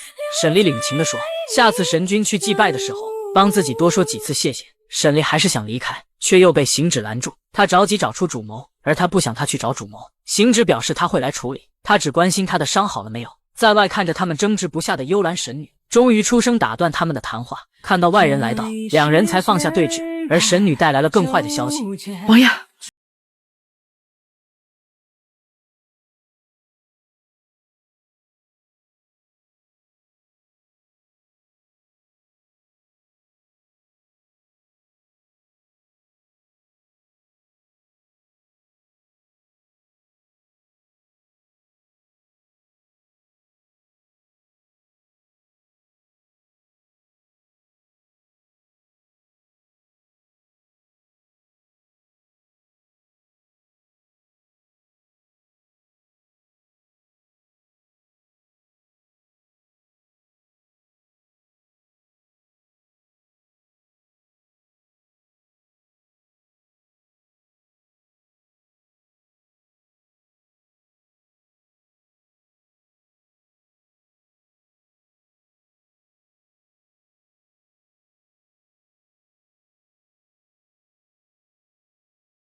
将是惨死，若那时我在，或许就不会这样。可还是理智的分析，能如此攻破灵界的防御，必定是熟悉灵界兵法布局之人。那灵界内部定是出了叛徒。随后吩咐从失踪人员里查，3代以内的彻查，若查出叛徒，杀无赦。这时士兵来报，虚天渊出现了，与屠戮灵界一样的人，他们所到之处没有一个活人。为了天下大义，分手的情侣才分开没一会，男人便收到爱人的死讯。灵界碧苍王沈离于昨日东海战死。他不敢置信地训斥上北将军，荒谬！此等消息怎能未经核实便上报？如若不实，末将愿受五雷轰顶之责。听到他竟然发毒誓，行止一个闪身，气愤地用手掐住上北将军的脖子，不要在神明前离世，会应验。原来沈离为了追击屠戮灵界之人，追到了东海，而罪魁祸首竟然是浮生门的浮生，而浮生便是复生，他乃上一代灵尊制造出来的师妹，每死一次，他的能力便强大一倍。沈离并不惧怕浮生，一手赤羽枪追着他打，可浮生并不着急对战，他把沈离引得离岸更远，殊不知他已经掉入浮生布下的陷阱。打不过的浮生立刻把傀儡召集出来，所有傀儡一起施展止水术，想把沈离困在中间，却被沈离一个凤凰转身破除阵法，灵力震翻所有傀儡。然而傀儡并不是那么容易打败的，浮生为了消耗沈离的功力，制造更多的傀儡追击沈，都被沈离一一化解。止水术本是行止的阵法，沈离大骂浮生不自量力，竟敢盗取神明之术，正要给他的痛快，却被一个熟悉的身影挡住。来人竟然是已经战死的莫方，而浮生竟然称呼他为少主，他希望莫方不要阻拦自己，除掉沈离。莫方看着沈离说了一句走。这话既跟浮生说，也跟沈离说，可浮生依旧执迷不悟。沈离还沉浸在震惊中，因为当初他们猜测族内一定有内鬼，却没想到会是自己亲手提拔之人，而他更是这300年来多次与自己出生入死之人。他质问他这300年来，自己待他不薄，灵界待他不薄，可他却屠戮灵界之人。莫方愧疚的立刻向沈道歉，他心中一直都想他。看到少主如此低三下四，浮生劝诫莫方以大局为重。这时的沈丽才知道，他们辗转周折，屠戮灵界，只是为了得到自己的那单碧海苍珠。浮生表示，现在碧海苍珠唾手可得，如果退兵，那千年谋划便功亏于篑。听到二人的对话，沈丽心中寒凉，而莫方还是叫走。沈丽已经知道莫方是奸细，没有杀掉凶手，怎么可能离开？所以便开始动起手来。在沈丽赤羽枪的攻击下，小傀儡只能成为炮灰，而浮生竟然制造出无数的傀儡来消耗沈丽。莫方看到，想要去帮助他，却被浮生用捆仙所捆住。与此同时，沈丽被一个傀儡拉住，浮生眼角时机成熟，使用浑身力气将沈丽打入湖底，紧接着开始施法，冰封整个海面，还不忘告诉莫方，等湖面没有沈丽的气息，自己取出碧海苍珠之后，把尸体留给他。然而，令浮生万万没想到的是，海面突然出现一片红色，冰面迅速裂开，沈丽冲破结界，成功跃出。他带着赤羽枪攻击浮生，还一枪刺穿浮生的心口。本王今日一定要踏烂你的尸体！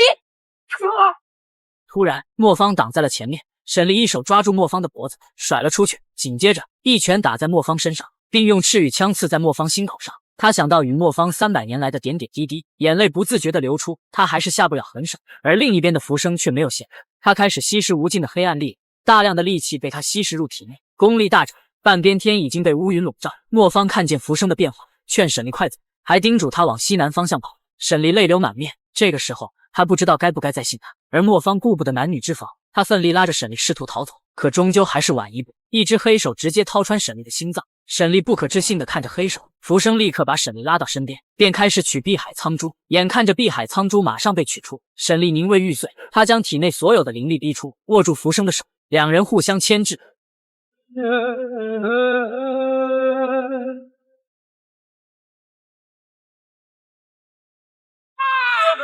与浮生同归于尽，海面燃起熊熊大火，浮生被烈焰焚毁消失，而沈丽因为以身陷阱，命在旦夕。此时他所挂念的依旧是灵界。随着赤羽枪损毁，在他弥留之际，行止，我好想再吃一次你做的饭。疙瘩，吃饭。沈丽的眼角缓缓流下泪珠，落入容颜中。上北将军奉命向天界传达罪魁祸首已被诛杀的消息，而代价竟然是碧苍王沈丽战死东海。这话被行止听到，便出现开头那一幕。真神一怒，天界都要抖3抖。行止立刻向天君告辞，他有事要下界。男人为了寻找爱人一丝踪迹，不顾天道反噬，冰封了整个东海。因为他是世间最后一位真神，他的一生已经注定。对于感情，不行，不能，不可以。当初两人在一起时，他拼命压制自己的感情，不敢越级一步。可当他真的听到心上人战死东海的消息，他再也无法控制自己的感情，因为他曾经说过，若有朝一日我死在战场上，到时候可得神君拿命来赔。若有那么一天，我的命陪你别睡。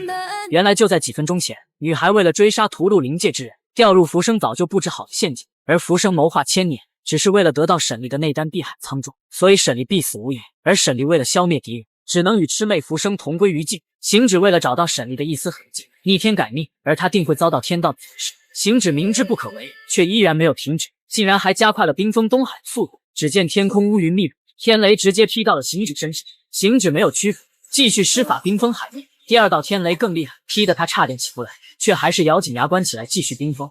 但是无论来多少次天雷，都无法动摇行止的心。在他完成冰封后，天雷滚滚，立刻朝他而来，而他直接徒手接住天雷。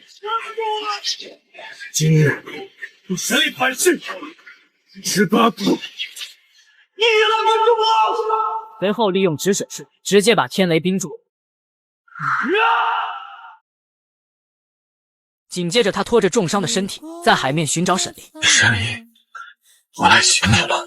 就这样，不顾背上血流成河，他在海面找了9天9夜。与此同时，东海龙王连跑带滚的跑到天君面前诉说委屈。天君冰封东海好多天了，东海生灵承受不了，天君也无奈，只能劝他稍安勿躁。芙蓉来到东海找行止，看到他身上血迹斑斑，他震惊不已。以前每次见到行止时，他总是一副镇定沉稳的风采，可如今为了沈丽，如此大动干戈，而且大家都说沈丽已经灰飞烟灭，他请神君体谅苍生疾苦。眼见神君不为所动，他只能说，若是沈丽在此，也不愿意见神君如此寻他。生要见人，死要见尸，哪怕化为灰烬，我也要一粒一粒把他找回来。芙蓉劝神君节哀，行止却说自己乃真神，本无感情，本就是无哀之人，又何谈节哀？说完便口吐芬芳倒下。到如今，他终于尝到被反噬的滋味，原来竟是如此狼狈。平日里以神明之身，并没有感觉三界之大，可如今区区一个东海，竟然找不到他想要找的人，这也许就是他们之间的结局。稍稍恢复神智后，行止解除了东海的冰封。做完这一切，行止毫无生气地倒在芙蓉军里。这时的他才知道，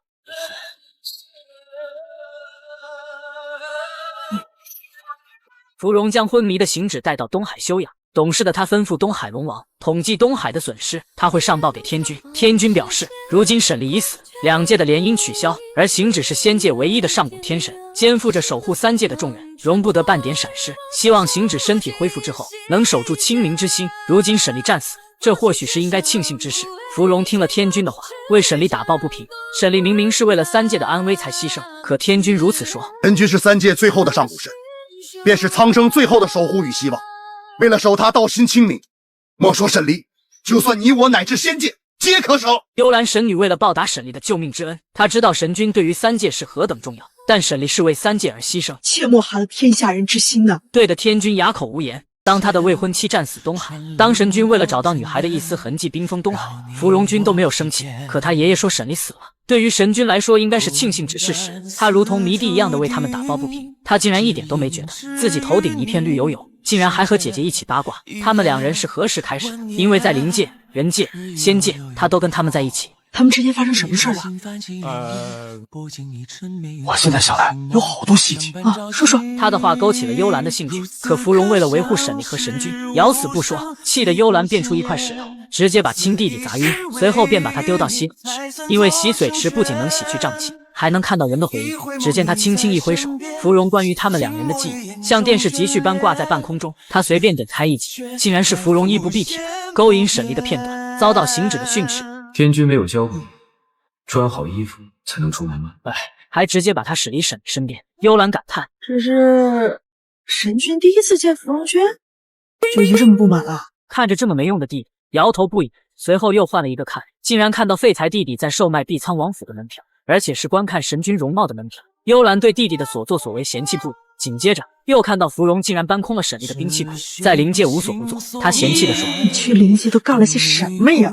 现在想想，我去灵界的时候，沈离对我也算客气了。无奈的他继续看下一个，却看到神君为了沈离霸气的向芙蓉要兵器的场景。这个时候神君就已经开始帮沈离做主了呀。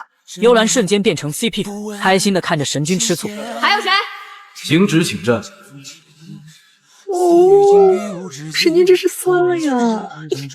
当他想继续看的时候，芙蓉君竟然掉线了，画面显示信号极其不稳定。他看着弟弟全身抽搐，竟然还口吐白沫。他把他送回寝宫，懂医术的他早就抹去了他的记忆，导致他相信了姐姐的话，是因为伤心过度晕倒。他还自豪地说：我就是太重感情了。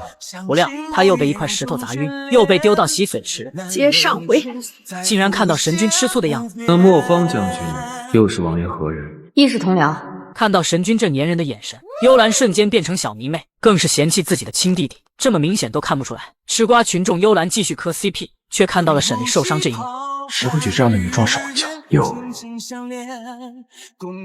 他有。有，他说有。看到行止这么霸气，幽兰的心跟着小鹿乱撞，把亲弟弟嫌弃的一无是处。当他想继续观赏时，芙蓉君又掉线了。我还没看够呢。他立刻给芙蓉医治，竟然还继续给弟弟洗脑。你呀，就是太重感情了。我呀，真拿自己没办法。等你明年消肿了，我就能看最后一段了。就等明天。第二天，他满怀期待的继续看时，却看到了神君和沈离在灵界分手的一面。神君不要啊！这让磕 CP 的幽兰难过不已。接着是他们来到仙界，就又分开了。为了继续磕他们的点点滴滴，天天熬夜磕 CP 的幽兰，磕出一对熊猫眼。最后，姐弟两人坐在一起感叹，这对苦命人的感情之路真崎岖。但是他还是不忘叮嘱弟弟去东海看看行止神君。阿离，这声隐忍的阿离唤得令人心碎。阿离，他小心翼翼地抱着爱人，失而复得的他声音都是哽咽的。你这是救了我一命。他一脸心疼地看着满身是伤的爱人，刚刚想动手拔选铁钉。你从来不会在人间喊疼。此刻的他已经疯魔，他发誓，从此以后，我会一直在你的身边护着你，我会是天为天长，可是三界聚会，原来就在3个月前，浮生为了夺取沈离的碧海苍珠，把他引入陷阱，而沈离为了替三界铲除祸患，只能以凤凰真身之血为代价，与敌人同归于尽，而浮生也被消灭在东海之上。在他弥留之际，他唯一遗憾的只有行止。就这样坠入东海之中，行止为了找到爱人的一丝痕迹，违逆天道，冰封东海，被天道反噬，身受重伤。而他拖着重伤的身体，在海面找了9天9夜，始终没有找到爱人的一丝痕迹，最终伤心过度加天道反噬，倒在了芙蓉君怀里。而芙蓉只能把重伤的神君安置在就近的东海龙宫。与此同时，人人都以为被碧苍王消灭的罪魁祸首浮生竟然没死，他的肉身被沈离摧毁，想借助莫方身体继续完成他的大业。而浮生能活着，只因为他是上界灵尊6名制造出来的师妹，因为他拥有无限复生之力，所以取名浮生。而莫方则是1000年前行止神君封印虚天渊时被浮生救下的灵尊6名的儿子，所以他称他为少主。而莫方自小身体不好，靠喝浮生的心头血活下来，两人的关系亦师亦父。原来在300年前，浮生为了救6名出虚天渊，把莫方送到灵界当戏剧，以谋后续。这其中唯独算落了莫方会对碧苍王情根深重，他恨铁不成钢地指责莫方，难道要因为沈离让他们的事情功亏一篑吗？莫方还是坚称沈离不能动。浮生眼看少主的心已经偏离目标，他强行进入了莫方的身体，而在一个八卦阵中，囚禁的竟然是碧苍王沈离。他全身被浮生的乾坤钉和铁链牢牢钉在八卦阵中。原来沈离乃是凤凰真身，在他与浮生同归于尽时，正是他凤凰涅槃之时，涅槃成功的他才会活下来。而浮生却第一时间把他带来北海。醒来的沈离动了动手，只觉得体内空荡荡，没有一丝灵力，如同凡人。同时被困的还有北海3皇子，他被浮生抢了内丹，禁锢在牢狱中，而他竟然还劝沈离把内丹给浮生。殊不知，在沈离凤凰涅槃时，碧海苍珠已经融入沈离的血液之中，所以这个阵法每日都会蚕食沈离的血液，就是为了提炼出碧海苍珠。沈离斥责他没有骨气。这3个月中，沈离五感尽失，如今已经逐渐恢复了3感。沈离担心师傅和灵族的战友，更想到了行止。而此时的行止从昏迷中醒来，找到了！看到爱人的兵器，可爱人还是毫无踪影。睹物思人的他更加难过，他后悔当初的决定。当初那般，可终究还是躲避不过。早知有今日，当初就应该对沈离好一点，更好一点，至少护得他不会受那么重的伤，哪怕让这茫茫三界孤尽诸神，浩渺天道全都知道。而抢了莫方身体的浮生立刻来到狱中，他想继续炼化沈离。当沈离听到浮生的声音时，他震惊浮生竟然没死，而他这时才明白，浮生之名取自他能复生之意。而今天的沈离已经恢复3感，疼痛便是其中之一。浮生毫不犹豫地继续炼化沈离，如此炼化3天，碧海苍珠就能被彻底炼化出来。可深受折磨的沈离却一声不吭。浮生见状，直接把噬魂钉一根一根的钉入沈离的各个关节，剧痛透彻肺腑。可沈离硬还是咬着牙关，不发一声。3皇子看得心惊胆战，而浮生狞笑着。看到浮生如此折磨沈离，莫方拼命压制浮生，阻止他继续折磨沈离。浮生眼看自己控制不住身体，仓皇逃走。逃走的莫方控制了身体后，把浮生轰走，随后立刻跑去把沈离解救出来。他片刻不敢耽搁，把沈离带到东海的山洞藏起来。莫方为自己的行为向他道歉，但为了引开浮生的追逼，他只好暂别王爷。没一会，沈离伤口的血液流入东海，行止嗅到海水中沈离的气血味，原本心如死灰的他，立刻循着血气的方向找到了沈离。阿离，阿离，喃喃道：“是他救了自己一命。”直到拔玄铁钉的这一刻，他才知道什么是心痛如绞。玄铁钉是由内外契合而成，由外面的玄铁将里面的铁心包裹，铁心穿过骨肉，再将外面玄铁旋合而上，打在沈离的5经8脉上。沈离又遭受了3个月炼化，所以拔的时候，他的身体已经达到极限，出现了满身的裂痕。行止心疼地看着他，虽然知道他今天缺失痛了，但这极致的疼痛让他立刻显现出凤凰真身。凤凰羽毛在幔帐内栩栩如生，行止用手轻轻抚摸着。他虽然对他的身份心存疑虑，但看着爱人疼痛的样子，他立刻把2只手都用上，右手施展止水术帮他减轻玄铁部位的疼痛，又用左手帮他减轻脸上的热度。过了好一会儿，沈离身体的热度才降了下来，接着才继续拔玄铁钉，边拔边观察爱人的情况。虽然他感受不到疼痛，但身体的血液却在快速的流动，毒血滴的一滩。终于，第1根玄铁钉被取出，行止看着血飙出，急忙用手捂住他发抖的手，又看了看他的情况，地上的玄铁钉黑雾弥漫，沈离的身体达到极限，耳边出现了各种声音。行止怕他撑不住，把他的神魂带到行云小院。满身火气的沈离醒来，意外看到了行止，行止朝他伸出手。沈离看着自己的情况，我不过去了。我会害了你。我很厉害的，没事。说完，走过去，用自己的实际行动给他安全感，把他搂入自己的怀抱。而这一刻的沈也放下了自己身上的责任，彻底接受了行止。两个相爱的人终于接受彼此。而行止已经帮沈离把玄铁钉全部拔出，还帮他清洗了身体。包扎完伤口后，来到门外守着。虽然人坐在门外，但心却一直在门里的沈离身上。醒来的沈离今天眼睛可以视物，他看到自己手臂上的伤被包扎得很好，而且包扎用的布条都是仙界之人才能用的。他奋力爬起来，环顾房内，没有看到人，扭头向窗外看去，竟然是自己心心念念的行止。他自己都不得不感叹：行止啊行止，我还真的又被你捡到了。随后他爬向窗子，欣然接受如今这平静的日子，因为两人都知道自己身上所承担的责任，也猜到两人会做的选择。但你猜不到，碧苍王沈离并非无心之人，我也会软弱，也会想要沉溺于温暖。就让我在伤好之前，不做碧苍王，只做沈离吧。就这样平静的日子过了半个月，行止看到心上人恢复得越来越好，心情也跟着好了起来。没一会，沈离醒来，看到行止提着水桶，他故意逗弄行止，把行止吓得水桶都掉地上，故意大声说：“今日倒是能失误了。”行止立刻把自己变成被雷劈的黑炭模样，连儒雅的道袍都变成渔夫装，还全身做了检查，看看有没有漏血。沈离看到如此模样的行止，开心不已。他现在肯定皱着眉头，摇头苦笑，真是女必可出者。黑炭头行止走到门口，问沈离今天是不是能看见。沈离当作不知的回答：“今日味觉、嗅觉皆不行，其他3觉可以。”还表明自己也不知道怎么会如此。他还故意的说行止渔夫扮相，想不到他说话温和儒雅，彬彬有礼，长得却如此粗犷。说完还不忘憋住笑容。随即沈离恶作剧作祟，问起了他的姓名。我姓于，单名……难不成单名一个夫字？不是，一个一字。两人竟然还装模作样的客套起来。沈离道谢后，又向行止提出自己重伤无法离开，希望多叨扰些时日。行止表示自己只是一个渔夫，前些日子为了照顾他，已经耽搁了好些日子，如今自己每天都得出去劳务。沈离说自己可以给他一些财帛以示感谢，可行止却不要，竟然说这并非是钱财的问题，光阴逝水，姑娘耽搁的是在下的生命。重伤的女孩一醒来，第一便是完成自己将死之时的愿望。行止，我好想再吃一次你做的饭，我想吃鱼。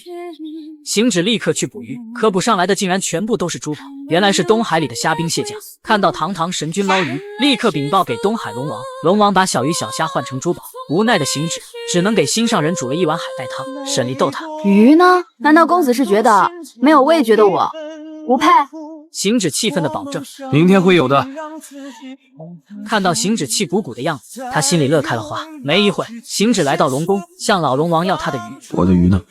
鱼？老龙王直接把东海最美的美人鱼送给神君，他还一脸得意地说：神君，您看这条怎么样？正直壮年啊，容貌姣好，这可是我们东海龙宫的特产啊。殊不知行止竟然说炖着好不好吃，直接让老龙王惊掉下巴。行止心心念念的只有沈离，他只是要2条鱼，一条炖的，一条煎的。很快，沈离终于如愿的吃到了行止做的饭，而行止还亲自伺候他吃鱼。正当他吃得开心时，却意外说漏了嘴。你的厨艺果然天下一绝。吓得行止筷子一顿，以为他猜出了自己的身份。他试探的问他，这段时间他对于自己的侍奉过于坦然，过于理所当然。而沈离借口的说，这一切都是因为他太善良，还把他使出去继续钓鱼。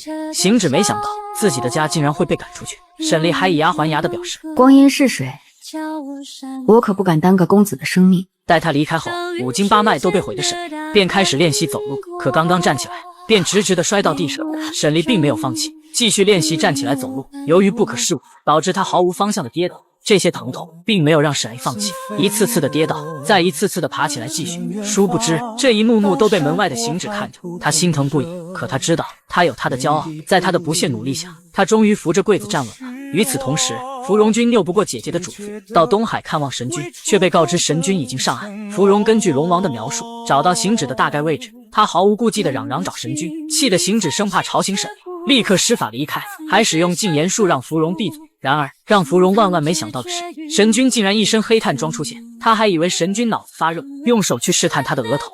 神君，要不咱们还是回仙界治吧？您这身装扮哪像上古神啊？我觉得挺好的。随后他也装扮成渔夫的模样，竟然看到了本该消失于3界的沈离。吓得他急忙跑到神君面前。他是真的，是真的。行止要求芙蓉君不要告诉任何人沈丽还活着的消息，就连天君和灵尊也不能告诉，因为沈丽伤得太重，他需要静养。芙蓉附和道：“对，是。以神君你前些时候的做派，如果现在让仙界知道沈丽还活着，指不定得掀起多大的风波呢。”随后，为了让沈丽安全的练习走路，行止不止在房间内做了很多绳索，贴心的他竟然把桌子角都贴上了一层保护膜。沈丽每天都拉着绳索练习走路，但也在感叹行止对自己无微不至的照顾，日子就这么平平淡淡的过着。行止真的加入了海边渔民的行列，每天外出一起打鱼，然后回到家给沈丽做鱼，细心挑出鱼刺。沈丽的视觉时常丢失，为此她的嗅觉便开始变得敏感。现在她嗅出来行止身上的味道和第一次嗅到的不一样，刚开始嗅到的是纯纯的海风，现在竟然可以嗅到夹杂着鱼腥和各种海鲜的味道。看来行止真的在安心当一个渔民，就像在行云小院一样。虽然他拥有仙界的记忆，但依然遵守凡间的生活，一丝不苟的按照凡人的生活过日子。男人惊恐地发现，失去五感的女孩竟然看着他们，行止都被吓了一跳。沈丽意识到要露馅，立刻装作看不见的样子，慢慢地把茶水放在桌子上，拿起旁边的鲜花。行止试探地叫她：“沈丽，哪里？哦，丽，还用手去她眼部晃了晃。沈丽都只能假装看不见的转身离开，殊不知他这一假装竟让他听到和看到惊天消息。原来幽兰神女担心神君的身体，制作了很多疗伤的药，让芙蓉拿来为他疗伤。他提醒神君别只顾着照顾沈丽，自己的伤都不顾，而他的伤……您这冰封东海10天10夜，还不停用秘引术，这天道的反噬力量可不容小觑啊！沈丽惊诧不已，行止身上竟然有伤。芙蓉立刻提出为神君疗伤，可行止却事事把沈丽放在第一位。他把吃的给沈丽端过去让她吃。当沈丽看到行止肩膀上的伤口时，心疼不已，想到自己平日里心安理得的接受他的照顾，但是万万没想到他也身受重伤。就这样，沈丽和行止依旧过着云淡风轻的日子。行止每天跟在沈丽旁边。沈丽，真希望时光就能停在这一刻，你永远都在，我永远都陪着你。时光如梭，沈丽的伤势恢复得很快。闲来无事的他来到海边，想看看行止打了多少人，可看到的竟然是一船的宝贝。沈丽猜到肯定是龙王搞的鬼，他嘲笑行止竟然连鱼都钓不上来。行止竟然脸不红心不跳的撒谎，说自己本来就不是来打鱼的，而是为了宝贝来的。沈丽知道老龙王想给神君送礼，可他知道行止是不会收的。为了不剥了龙王的脸面，便声称自己想要一个宝贝。宠妻狂魔行止当然答应，还亲自去给他拿，顺手拿了几颗珍珠，准备到集市上换鱼。刚到集市的两人还没换鱼，便遇到了村霸王宝。他看上了行止的珍珠，想强行与行止换，可当他看到美丽无双的沈丽时，立刻被她的美貌迷住，还起了色心，竟然还做了一个自以为很帅的动作，眼睛更是一刻也不离开的看着沈。你这不是李叔的东西，搞得媳妇儿倒是很不错嘛。你眼光也不错。当他想进一步接触沈丽时，被醋坛子的行止轻挥衣袖，直接将王宝打飞，其中一只眼睛被打成了熊猫眼。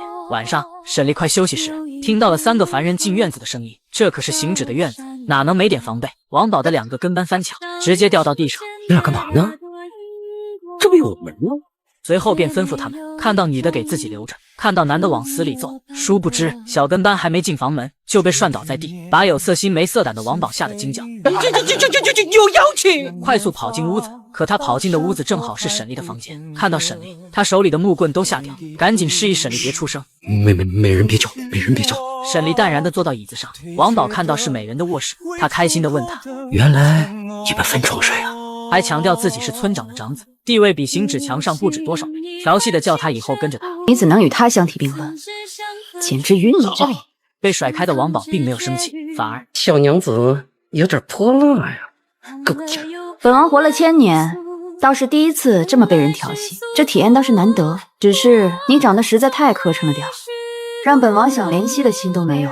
却被沈丽一巴掌扇出去。笨蛋在跌倒的过程中意外扯脱了自己的裤带，只剩寸裤的他竟然还恶心地倒在了沈丽的床上。正当沈丽想继续教训他时，却被一只手挡住了眼睛。别看脏东西，直接把凡人王宝吓昏死过去。第二天，村霸王宝看到几个人拿着沈丽的画像找人，立刻把沈丽的位置告诉了他。很快，浮生的走狗便找到了沈丽，他们不敢相信，在地牢里身受重伤的人竟然安然无恙地站在他们面前。3人立刻使用止水术想冰封沈丽，却被一道术法挡住。走狗不敢相信他们的止水术会被止水术？你刚说的是此术吗？手轻轻一挥，其中一个走狗便冻成了冰雕。行止自报家门，让他们给浮生烧化，过几日自己便去会他。就这样，两人的身份被迫挑明。沈离感叹自己征战多年，从没有见过只是一个称呼就能把对手吓成这样的。你这称谓果然威风。威风又有什么用呢？在你需要我的时候，我也未能及时赶到，害你受了这么重的伤。看到行止如此自负，他内心怎么可能毫无波澜？然而，两人平淡的生活被打断，他们只能回归到现实生活。当务之急便是要医治好沈离的五感，恢复他的灵力。说着，芙蓉便带来了医治沈离所需要的2味药的消息。金娘子的妖事，你真的介意我的年龄比你大吗？我不介意，我一点也不介意。但是其实这和我一点关系都没有，你也不用在意我的想法。我在意，整个3界谁都可以说我年纪大，唯独你不行。行止生气的转过头，沈离看他气鼓鼓的样子，竟然还理智的说：“神君还是莫要说这样的话吧。”想到他的伤，行止顿时不气了，但提出要背沈离上山，却被他拒绝。无奈的行止只能强制牵着爱人的手一起走。而两人之所以来到大雪山，只为找到上古大妖金娘子，换购血妻子和五彩熔火焰，医治沈离的五感和恢复灵力。很快，沈离终于见到了上古大妖金娘子，却是一个有着2撇小胡子、一身男装，口中却自称奴家的人。金娘子一眼便看出沈离有戒心，而她也直接点破。沈离看着金娘子妖娆的样子，悄悄问行止，他会不会一些狐媚魅惑的妖术？这你放心吧，他勾引不了我。进到屋内的沈离才真正看清金娘子的容貌，无比性感妖娆。金娘子刚想给沈离号脉，却被他的手臂烫到。怎么这么烫？很烫吗？他没想到这些日子行止牵自己的手都面不改色，没想到会烫到人。金娘子施法继续号脉，可嘴巴还是说个不停，埋怨堂堂神君竟然让女孩受如此重的伤，当真的薄情寡性。而他也立刻化身红娘，将他踹了。奴家再给你介绍一个。号脉完的金娘子很快就把检查结果说了出来。沈离前段时间刚刚涅槃过，正常来说，刚刚涅槃完的他，无论是身体还是灵力都应该更厉害才是。可是沈离体内有一股灵力充盈的法器，在涅槃时被高温焚烧，融入了他的血脉之中，这才让法器的灵力与自身的灵力相冲，气血逆行，才导致法力消失。而他在这期间又因为失血疲弱，灵力低微，才导致五感时好时坏。长此以往下去，情况更糟糕，最终变为废人。沈离听着金娘子说的分毫不差，想到自己之前在梦里都是五感缺失，而金娘子也明明白白地告诉沈离，血妻子可以治好他的五感，五彩熔火焰可以助他体内的2股力量融合，这样才算真正的涅槃重生，而自己都有医治他的药。沈离激动地提前感谢金娘子，可金娘子是何许人？她怎会看不出神君对沈离的在意？故意说：“姑娘，让奴家再给你介绍一个就行。”哎，打住，他不愿意。直接把金娘子推开，然后表示若他医治好沈离，自己会摘取天外天的一颗星辰赠予他。金娘子吐槽，几千年前自己想要去求他都求不来，如今为了心上人，这么爽快的答应，可见内心对女孩的看重。说完便说起了正事，医治需要9天9夜，中间不能打断，如果被打断，则会命丧黄泉。随后提出想去休息的金娘子，却被行止拦住。你给我回来，多待1日，沈离便多痛1日。而血妻子治疗方式简单，今天就必须帮沈离恢复五感。金娘子也顺着台阶下，随后便开始为沈离治疗。只见她用手指沾了点血妻子，轻轻一吹，药便朝沈离体内而去，再用手轻轻点了一下沈离的额头，顿时让沈离觉得五感通透。紧接着，金娘子拉着沈离想离开，因为疗养的地方极为隐蔽，而神君乃男儿身，不方便进去，只需在洞外守着。可行止却不放心地说：“在里面我也可以守着。”还是被金娘子拒绝，因为他是涅槃失败，在治疗时他周身的火焰可灼万物，自然是要宽衣解带的。而自己原身为蛇，通体冰凉，且鳞片带有法力，所以自己从旁协助，可以帮他压制体内的炽热温度。而且女孩的身体怎么能让男人看到？无奈的行止只能同意自己在外面守着，但还是警告金娘子，但还望金娘子注意分寸，不要再说不该说的话。随后两人来到密室，原来此地竟然是金蛇妖修炼的地方，而旁边的洞穴内封印的竟然是他这几万年来修炼产生的邪念和欲望，所以叮嘱沈离千万不能去那里。随后沈离便看是宽衣解带，而不嫌事大的金娘子却还说：“你真的不考虑一下我们山里的老君吗？”却收到了行止一致警告，而沈离也才知道，堂堂行止神君竟然也会偷听。金娘子却开心地说：“这行止神君3棍打不出个屁来，如今也知道急了，关键时刻还是得靠老娘撮合。我们要克制一下。”我很冷静，不许拦我，我早就想这么做了。相爱的两人终于冲破神妖不可相恋的束缚，迎来了我们想要的大圆房。周围的湖面泛着粼粼波光，两人缱绻动情。原来就在刚刚，为了恢复灵力的沈离跟随金娘子进入密室，金娘子利用五彩熔火把凝冰打入沈离体内，随后沈离便开始融合2股力量。金娘子时刻观察着沈离的情况，一直守在沈丽身边，而沈丽承受不住冰火两重天的攻击，倒在了金娘子身上。才仅仅1天，沈丽就有些吃不消了。随后沈丽立刻做好，继续融合力量。金娘子看她如此坚强，决定帮她一次。她直接把五彩熔火莲吞入腹中，通过自身的法力，尽量让火莲的温度提升，让沈丽冰冷的内力得到缓和。在两人休息之时，沈丽才说出了自己的疑问：自己是衔珠而生，碧海苍珠原本就是属于自己的。他不明白为什么碧海苍珠会与自己的灵力相冲。金娘子立刻猜到沈丽的身份，并表示定是后期学的法术与这股力量相冲，才导致两者无法融合。而这样的说法更让沈丽疑惑不已，因为碧海苍珠是灵尊所给，法术是灵尊所授，灵尊定然知道两股力量相冲，如此做为何？接下来的几天，沈丽都在全力的融合两股力量。金娘子佩服沈丽的意志力，她竟还是忍不住要给她介绍对象，结果又遭到了神君的警告。她开心的调侃道：姑娘，你看神君多紧着你啊。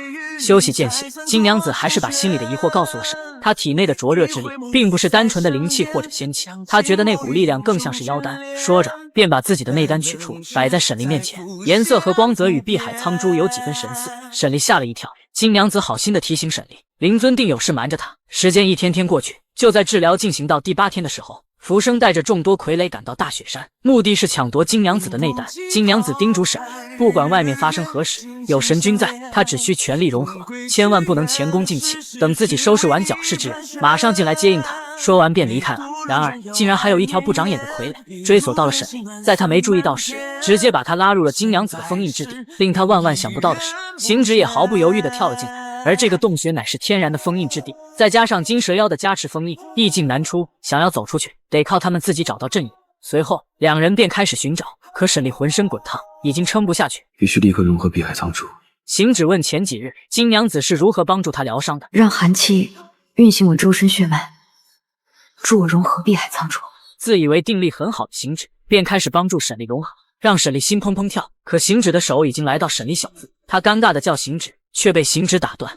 听心神，这样我的术法才能更容易溜走你周身血脉。沈丽稳定心神，便开始融合碧海苍珠。突然周围弥漫起红色的雾气，有一个声音在沈丽耳边响起，怂恿沈丽，神君为他运送功法。背后的伤裂开了，要众人融合，天然之法尽是人机。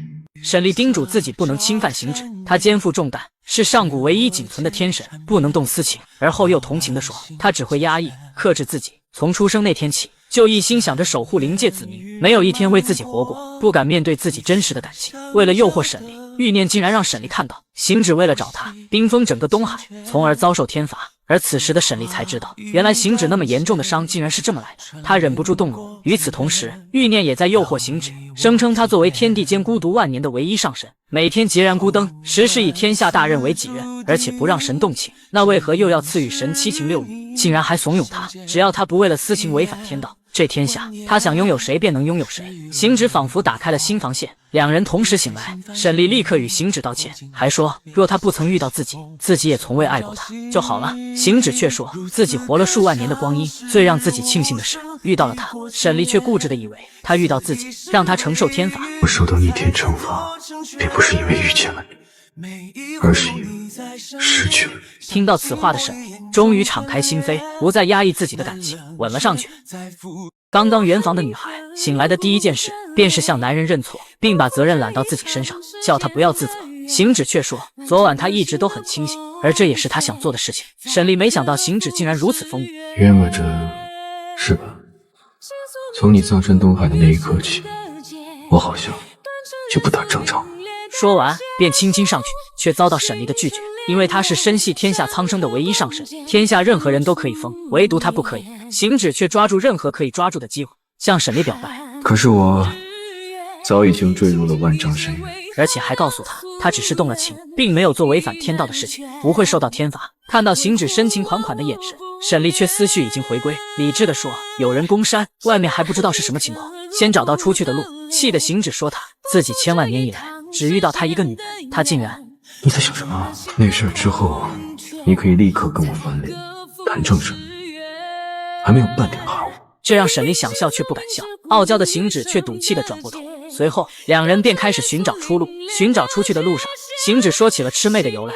魑魅是1000年前由当时的灵尊六明用秘术炼制而成。六明觉得仙界无能，不甘与仙界平分天下，想灭了仙界独自称大，却遭到朝中大臣的极力反对，以灵界子民为由挡了回去。六明心有不甘，私下炼制了数千魑魅，准备攻打天界。当时炼制的数量太多，力量太过强大，导致控制失控，从而有了魑魅之乱。灵界招架不住，火速向仙界求救，才有了自己封印虚天渊魑魅一事。而六明已被自己斩于剑下。浮生应该是当时逃脱的魑魅，所以会一些炼制之术。至于他们所使用的止水术，也是半成品，没有神力的加持，并不是很厉害。而他们最有可能学到止水术的地方，便是当时自己曾经交给过顾城景，而这些事情都是自己根据线索一点点串联在一起的。沈离想赶紧回到灵界，把事情告知灵尊，可行止却说，由于自己封印虚天渊后，便开始闭关，而这期间，灵尊沈沐月才出来主持大局，他定有事瞒着沈离。沈离却说，师父会欺骗自己，但不会害自己。行止自嘲地说，你若是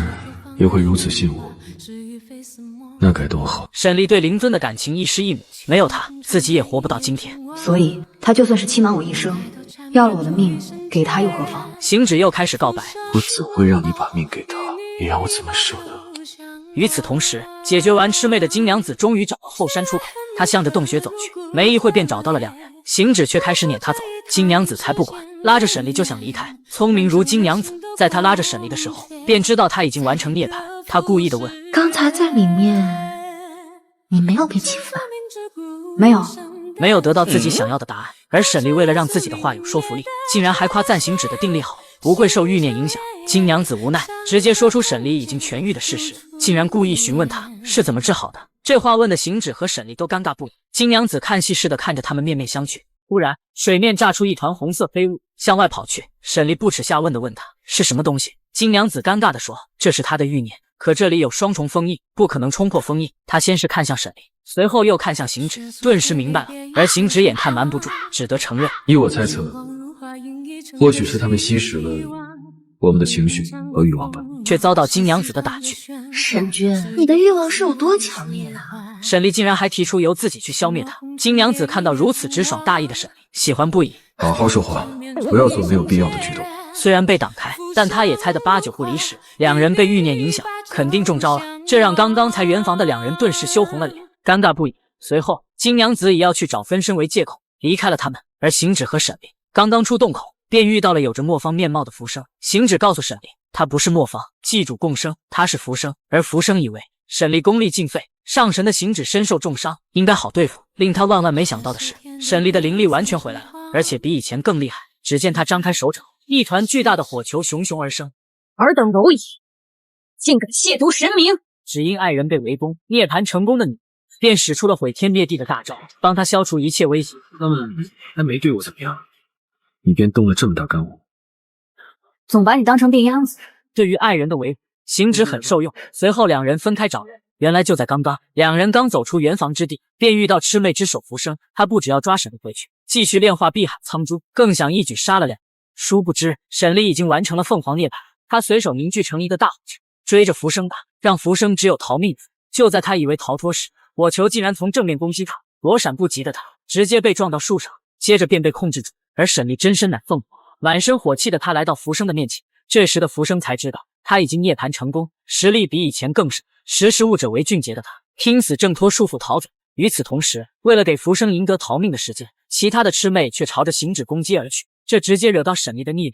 尔等蝼蚁，竟敢亵渎神明！他立刻召唤出凤凰真身，朝着楼罗杀去。行止看到他如此大动肝火，便出现了开头那一幕。行止率先一步找到了磨坊，情敌见面，势必剑拔弩张。可行止知道沈离并不想杀磨坊，所以他也选择放他一马。可磨坊却看不起行止，你不过是后来者，后来居上。磨坊刚离开，沈离的声音便传来，两人刚刚汇合，便看到落石从天而降。行止立刻用受伤的身体挡在了沈离的面前，他这样小心地护着自己，让沈离内心直接破防。紧接着，两人便回到了仙界，准备去处理天外天的落石，却被以天君为首的一堆仙君挡住。天君指责神君糊涂，群仙更是指责沈离红颜祸水。行止还开玩笑地说，是不是从来没有想过被认为是祸国妖精？沈君，这种情况下你还能开玩笑？吉吉国王劝毕苍王放手，并把他们的爱情说成知己之情，更是希望神君谨记自己的重责，怜悯三界苍生，希望他自断情义。而仙君们纷纷附和吉吉国王。沈丽没想到会遭到这么多人阻止，可行止已经活了数万年，他自然知道自己的使命，也从未逃避过自己的责任。他知道会遭到一些阻止，但没有想到会如此激烈。雾原仙君直接把罪责怪到行止身上，堂堂上神，为了寻找女人，不止冰封东海10天10夜，更是违逆天道，让神体受损，才让天外天落下神石，导致下界万顷山林被毁，累及山林土地收拾烂摊子。如果以后碧苍王再次遇险，那岂不是要拉着三界陪葬？随后他竟然还把矛头指向碧苍王，却被行止主动揽下一切责任，称这些都是他一人造成，与碧苍王没有半点关系。虽然自己有错，但只错在妄动神力，违逆天道，并非错在心术一人。现在他回来，便是要去处理天外天飞石之事，可唯独沈离，我一步也不会退，就算是他，也不能说不。吉吉国王不死心，还在劝神君放弃这段感情，不然众仙不会放他们离开。行止已经刻骨铭心的失去过一次，此后不会再放开沈离的手。不服者，尽管来战。若击的众仙倒了一片片。这时，天外天的落石继续下落，天君又带领众仙跪在行止面前。光天君，连三界。行止毅然决然地拉住沈离的手，不顾众仙的反对，直接离开，前往天外天。走到半路，沈离甩开了行止的手，他表示此前自己一直没出声，并不代表自己赞同他的想法。你跟我在雪山已经……雪山是我的错，我当时便认了。今女不打算负责任吗？抱歉，我不负。好一个负心汉，薄情郎啊！行止知道，当务之急便是先去天外天解决落石之事，而这事肯定需要他的帮忙。沈丽知道行止身上有伤，没有反对的跟上。当两人来到天外天时，却看到天外天的山势还在坍塌。行止立刻施法，开始填补漏洞。原来修补漏洞是在一幅画中修补，画笔所到之处，细微的漏洞都开始填平。在他神力的加持修补下，逐渐完好如初。可到了最后关键时刻，行止却有些力不从心，嘴角开始出血，执笔之手也在滴血。心疼的他直接护住行止的执笔之手，在两人的共同努力下，坚信为义，完成了最后的修补。可他的手却已经是鲜血淋漓。沈离把帕子担心的问他身体可还好。行止淡定的擦了手上和嘴角的血，像没事人一样的说，这不就拉住了吗？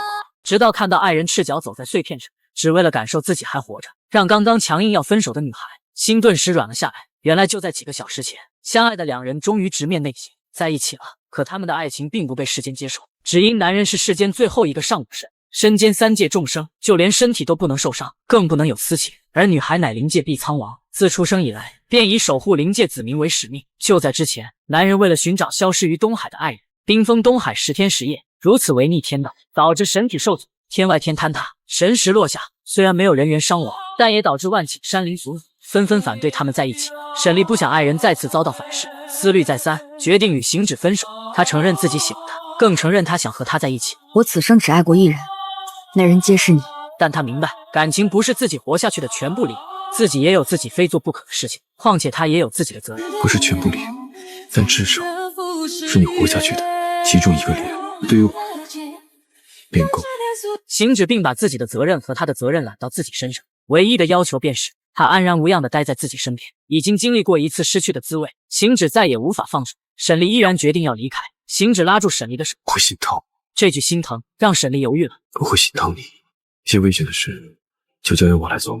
可沈丽还是要走。行止突然放开他的手，大手一挥，用自己的心脉制成结界，气得沈丽一掌打在结界上，行止口吐鲜血。沈丽立刻收回手，看着行止背后的伤，左右你都生气，这么做至少让我安心一点，并叫他在此地好好休息，自己的责任自己会承担。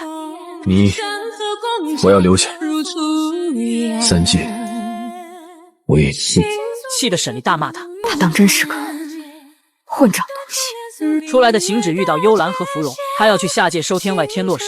迷弟芙蓉自告奋勇地表示要一起去，行止便给了芙蓉一些法力，让她的净化之力更强。随后两人离开。与此同时，沈丽在天外天寻找破解结界的办法。他知道不能硬闯，否则会让行止受到反噬。书案上还铺着一幅画，刚刚行止就是在画作上修补天外天的漏洞，那是不是可以从画作中找到结界的出口？他随手拿起一幅画卷，打开画卷，刚刚坐下，便被一道光折射，瞬间便被画卷吸了进去。而画卷内竟然是1000年前颓废且一脸落寞的行止。故友们都离他而去，整个天外天只剩他一人。他黯然坐在桌子旁借酒消愁，身旁都是酒罐的碎片。为了证明自己还活着，他光脚踩在瓷片上，用疼痛来提醒自己。万念俱灰的他来到人间，看到一个人从出生时父母的喜悦，长大后成婚时父母的欣慰，再到父母的离世后，最后也是孤独一人，让他体会到人这一生也不过如此，也清楚的知道生死有度，一切相会不过是幻象而已。偌大的三界，他找不到自己存在的意义，而沈离也从中得到了些启示。天外天破碎，那一道光便是有缝隙折射，或许可以从缝隙之中寻找出路。当他还想再继续寻找时，行止却回来了。他立刻收起画卷，再次向行止提出自己要离开。行止不同意，也不想再错过。这几日一直在想天界立下的规矩，天天叮嘱诸神和自己不能动情，不能行差踏错，否则便永堕轮回。为了让他们守护三界，命令他不能动情。若赐我神灵之身，为什么要以平凡人之心都要我无情？为什么要给我七情六欲？赐我无坚不摧之力，又未予我无坚不摧之心。这三界如流水，如沙砾，如浮云，没什么好值得珍惜的。若自己不护住这三界，又能如何？沈离开导他活数万年，内心始终有自己的道，自己的责任，偶尔放纵一下也不是不可以。该做的事要做，该说的话要说，该有的脾气也要一吐为快，不负你我尚且鲜活的今时此刻。想到刚刚在画卷中看到的情形，沈离自然能够理解行止现在的心境。他叫他变壶酒，两人一起饮酒，为了帮助行止宣泄不满。去你的天角横潮！你连神君也敢劈？你再劈下试试！看到天雷越来越响，行止挡在了沈离前面，并直接对天道出手。没一会，天道安静下来。沈离问行止气消了没，然后趁着他放松时再次提出离开，但行止并不因此改变，找借口的说自己去弄点吃的给他。女孩手上的血意外滴入画中，竟然揭开了自己的身世之谜。被吸入画中的她看到了1000年前灵尊六名炼制魑魅的场景。他想炼制魑魅之王来控制数千魑魅，而凤凰之体能承载无上之力，他就把凤羽放入火炉之中。没一会，便炼化出一个脸上有图腾的男子，他就是魑魅之王。仅仅一个狮吼功，便把所有人都震翻。刘宇顶住压力来到他的身边，用一双温暖的手抚慰他，让他不用害怕。安静下来的他顺势躺在刘宇身边。六明看到他有如此强大的战力，开心不已。看魑魅之王如此信任刘宇，便让他训导他。刘宇还给他取了一个名字叫凤来。平时刘宇就像照顾婴儿一般，细心的照顾他。听到消息的现任灵尊赶来，凤来立刻变成攻击的模式。灵尊第一次见到凤来非常惊讶，太荒唐了，居然把魑魅炼制成了人的模样。凤来在刘宇的安抚下才逐渐变得平静，竟然还给了灵尊一个不屑的白眼。一个魑魅看我是什么眼神啊？你还不服气了啊？随后两人开始了口水大战。高高在上的灵尊哪里受过这种侮辱，立刻就想朝凤来打去，却被刘宇拦住。而凤来继续口水攻击，刘宇只好把师姐拉开，劝师姐消消气。而师姐却责备刘宇不该助纣为虐，这样只会把灵界陷入万劫不复之地。刘宇向师姐保证，他定会好好教化凤来，不会让他胡作非为。离开时，灵尊朝着凤来也吐了一口水，立刻离开。凤来想要回嘴，却被刘宇拦住。而刘宇教化凤来其实是有目的的，在以后相处的过程中，两人的感情也迅速升温。天哪，他哪里像个魑魅？这样的凤来，我怎么能将他推入这局其中呢？1个月后，六明问刘宇对凤来的训导的如何。刘宇撒谎说凤来并非魑魅之王，秉性和凡人没有差别，没有控制魑魅的能力，不能担此大任。六明大怒，为了这个魑魅之王，他已经延缓了炼制其他魑魅的进程。最后给刘宇3天时间，让他打造出一个魑魅之王，否则他便没有存在世上的意义。离开的姐妹两人说起了魑魅之事。现如今仙界也管制不了灵尊六名，必要时我或许未必能容他。竟然还劝师妹与他一起起誓。可刘宇生性柔弱，他是想用凤来反制师傅制造的傀儡，可师姐并不相信凤来能做到。3天后，六明来找刘宇，以刘宇之命试探凤来的身手，被凤来出手回击，如此便暴露了他魑魅之王的本质。凤来为了保护爱人，出手对付六明，却被刘宇阻止，因为那毕竟是他的师傅。丧心病狂的六明看到了魑魅之王的战力，便想要带走他。刘宇为凤来求情，却被六明挟持威胁。不想爱人受伤的凤来只得选择跟六明回去。六明迫切想要让凤来为他所用，便逼迫凤来杀人，而这与刘宇训练他不能杀人相违背，所以他拼死不从。六明眼看他不听指挥，动了杀心，幸好刘宇将凤来救走。在逃难的日子里，两人终于过了一段平静美好的生活，像凡人一样生活，还在荒郊捡了一只小狗，一日，凤来精心养育的小狗死了，他第一次明白了死亡的含义。晚上，刘宇看到灵界上空的红光，便猜到世界反了，他心里五味杂陈。最后是神君行止拯救了灵界的苍生，他撕裂虚天渊空间，以五行之力把所有魑魅隔离在灵界之外，可还剩下最后一只魑魅。随即，灵尊找到刘宇，他知道魑魅心善，便以灵界族民的性命为依托，希望能以凤来结成火之封印，完成最后一个封印，控制住外围的魑魅。殊不知，他们的对话被门外的凤来听到。刘宇陷入痛苦的抉择之中，一边是自己的爱人，一边是灵界子民。凤来看到爱人如此难过，也知他无法开口，便主动询问他：刘宇是有什么事儿需要我去做吗？他哭着和凤来说，如果他去，那他们会有很长一段时间不能见面。如果我去了，刘宇就不会哭了，对吧？就可以夜夜睡个好觉，像往常那么开心了，对吧？我不知道。随后便飞身来到虚天渊，行止看到他的到来，并没有攻击，而凤来立刻现出真身，凤凰真身火光耀眼，以此提示行止可以利用它来完成此阵法。随着凤来进入虚天渊，无数魑魅烟消云散，灵界恢复往日的欢声笑语。凤来牺牲后，刘宇便发现自己已有身孕，可他的身体根本承受不住魑魅之血。师姐劝他放弃，刘宇以这个孩子是他们爱情的延续，拒绝了。几个月后，知道自己要生的刘宇叫师姐把他带到虚天渊，他想离他更近一些。刘宇产下一名女婴，这便是沈丽。他把自己的内丹注入沈丽体内，以此掩盖沈丽身上的魑魅之气，一并把沈丽的内丹交给师姐。他的内丹就叫碧海苍处吧，只愿他这一生皆能遨游碧海苍处，不受世俗之苦。不像我，不像我。我接到了磨坊，磨坊，他好像被什么东西控制住了。他跟我说，有贼人想要踢垮虚天渊的封印，打开虚天渊，放出里面的魑魅。如此惊天的消息，天君却只想揪出是谁敢如此胆大妄为，而灵尊却已经相信芙蓉的消息，只因为就在刚刚，他去找神君讨要沈丽时，神君便已经跟他说过。我知道你要说什么，就让他留在天美天洞，在那儿他才安全。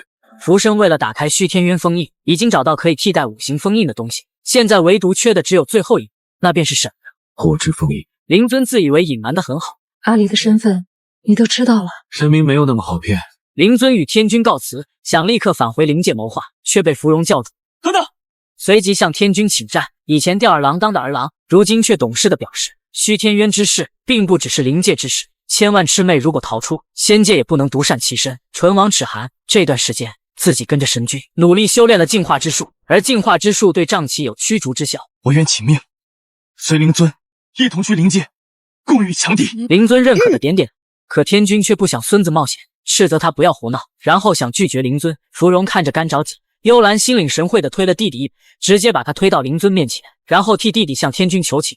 幽兰近来所见，芙蓉却能独当一面。如此，天君也只能无奈的同意，并表示天界也会派兵出战，1000年以后，仙灵两界又一起并肩作战。但他还是不放心的向灵尊请求帮忙照顾自己孙子。幽兰来到灵殿，恳求众多仙神能够保护行止渡过难关。就在这时，天外天的结界被打开，幽兰进入天外天，她想尽快找到沈，却意外看到一个金光闪闪的盒子。她走过去，费了9牛2虎之力打开箱子，里面躺着的竟然是完好无损的赤羽枪。与此同时，沈丽从封印虚天渊的阵法中猜到了自己此时的阵法，便把刀对准自己，阵法瞬间出现了裂痕。原来此阵法是以他为阵眼，以父亲作为阵眼是一样的。阵法消失以后，沈丽才看到幽兰，看到自己完好无损的枪，她急忙一抬手，看着自己的赤羽枪，便猜到是行止修复好的。沈丽刚刚离开天外天，便被行止发现，长本事。而两人刚刚出灵殿，便遇到等待已久的天君。天君竟然叮嘱沈丽，若以后神君再执迷不悟，希望他能多劝劝。气得沈丽说他心中有数。而虚天渊外躺着无数的尸体，浮生已经来到虚天渊的阵眼，利用收集的其他4个阵眼法器，施法把他们都打入虚天渊。顿时无数的魑魅被放出，横行整个虚天渊。灵界将士与魑魅打得难舍难分，灵尊也终于赶到虚天渊入口。他以为对方是磨坊，可当他以重伤结束第1个回合时，他才知道顶着磨坊的身体是浮生。我原本以为你是磨坊，原来不过是个残次。这话却惹怒了浮生，随即他开始召集更多的魑魅朝灵尊而去。灵尊虽然实力也强悍，结成的结界也算牢固，可也耐不住如此多魑魅攻击，很快阵法就被崩溃，他也被狠狠摔了出去。与此同时，芙蓉带着仙界的众多将领来到虚天渊。平日里看惯了一片祥和，却从未见到硝烟滚滚的场面，情况比他想象的还要残酷。无数瘴气横冲直撞，很多灵界的将领被卡住脖子直到窒息。密密麻麻的傀儡如同一群，数量庞大，斩杀不尽。芙蓉一声令下，天兵天将便和魑魅展开激战，而他也加入激战之中，却被浮生一击击中，直接被逼到墙角，掩住他的喉咙。而芙蓉也不是那么容易屈服，只见他使出自己的洪荒之力，伤了浮生的手，被他重重甩了出去。看到自己手臂受伤，你的炼化之术练得不错，但想伤我还不够。在他走向芙蓉时，谁敢动我仙界天孙？幽兰挡在了芙蓉前面。就在浮生要对芙蓉下狠手的时候，一杆耀眼的赤羽枪杀向浮生，直接把浮生击退。沈丽浑身发出凤凰涅槃时的耀眼红光，所到之处，魑魅魍魉彻底击碎。沈丽站在芙蓉前面，质问浮生：“你到底在谋划什么？”此次来便是与王爷共商大事，王爷可是计划当中不可或缺的一部分。你此一生，到底是为了什么？身份所致，不得不背叛；然情之所致，不能杀你。莫方最终还是迎来了自己的大结局。纵观莫方的一生，作为灵界灵尊6名的儿子，本该荣华一生，可父亲却异想天开统治3界，制造出无数的魑魅混乱3界，直到被行止封印于虚天渊，而自己被6名制造的傀儡浮生抱走。由于莫方自幼心脏有所缺陷，在最初的300年间，都是依靠浮生日日取血喂养他，以至于他和浮生一样，有死而复生的能力。而莫方在浮生的悉心照顾下，对浮生亦父亦师。为了救6名出虚天渊，在他身体稳定后，便把他送入了灵界以做谋划。刚刚入军营的小莫方非常看不起小沈丽，他觉得沈丽空有虚名，竟然一刀划伤沈丽的脸。小小的沈丽看着傲气的莫方，气愤不已。随后来到河边练起了邪术，却被师傅沈沐月看扁，灵尊直接把他打入水中，让他在水中清洗头脑。所以沈丽怕水也由此而来。好不容易爬上岸的沈丽，却又遭到莫方的嘲笑，连旁门左道也走不通。沈丽，你这灵尊弟子毫无慧根。这天，他们在山林里狩猎，竟然发现1000年前被灵尊封印的6名坐骑逃了出来。上北将军为了让他们先跑，被龙鳌打成重伤。不放心的沈丽回来看到，他想带着将军一起走，可他太小，根本搬不动。这时，莫方从沈丽身后走来，想要偷袭他，却被沈丽看到。沈丽没在意，叫他一起来帮忙，却意外看到龙鳌朝莫方袭来。他毫不犹豫地跑过去，把小莫方扑倒，躲开了龙鳌的攻击。小莫方才知道沈丽心地善良，还没等他们反应过来，龙鳌又朝着莫方攻击而去。令人万万没想到的是，他被一道霸道的攻击撞飞，竟然是他认为的弱鸡沈丽。休想伤我灵界之人！此时的莫方已经把沈丽放在了心里，往后都是2人肩并肩作战。从此以后，莫方的眼神再也没从沈丽身上离开过。斩杀魑魅时，莫方看到沈丽遭遇危险，毫不犹豫地用身体替他挡下伤害。然而，这么一张人畜无害的脸背后，却因为身份而选择背叛沈丽。原来，刚刚击杀的魑魅竟然是浮生故意放出的。而灵界将军发现莫方的真实身份后，被莫方灭口。在沈丽击杀魑魅受重伤时，他深知他们不可能，却还向沈丽表白自己的心意，遭到沈丽的拒绝。因为莫方是自己的左膀右臂，就和兄弟一样。而后灵界被屠戮，沈丽追到东海，知道莫方乃是魑魅的少主以后，他根本无法原谅他。如今沈丽面对祭主共生的浮生时，手上的赤羽枪毫不留情，更何况他才涅槃成功，而赤羽枪经过行止的修补和锻造，更加锐利无比。2人打得难舍难分，浮生还大言不惭地说，今天一定要带走沈丽，完成自己的5行替换封印。而赤羽枪所到之处，魑魅魍魉全部被击碎。沈丽还使用烈焰之术烧毁魑魅，眼看魑魅越来越多，沈丽直接杀向浮生，把他逼到墙根。赤羽枪直接抵住浮生的喉咙，可浮生寄生的是莫方的躯体，这让沈丽迟迟不忍下手，结果被浮生钻了空子，反而把他打入虚天渊的阵眼。完成任务的浮生立刻被6名丢弃，而6名的神识进入莫方体内后，飞向虚天渊。看到沈丽后，身体立刻被莫方仅剩的元气控制。6名斥责儿子为了儿女私情，多次坏了自己的盛世伟业，随即叫儿子抓住沈丽。莫方叫沈丽赶快杀了自己，因为这不是浮生的力量，自己控制不了多久。而沈丽却想知道，他如此反复到底是为何？身份所致，不得不背叛；然情之所致，不能杀你。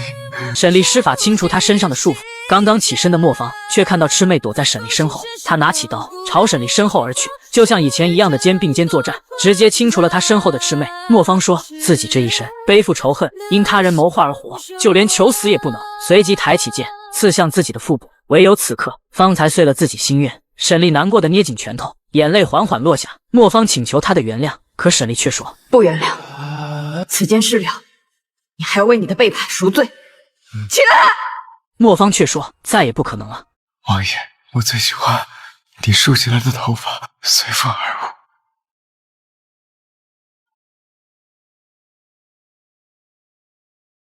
行止，你伤得如何？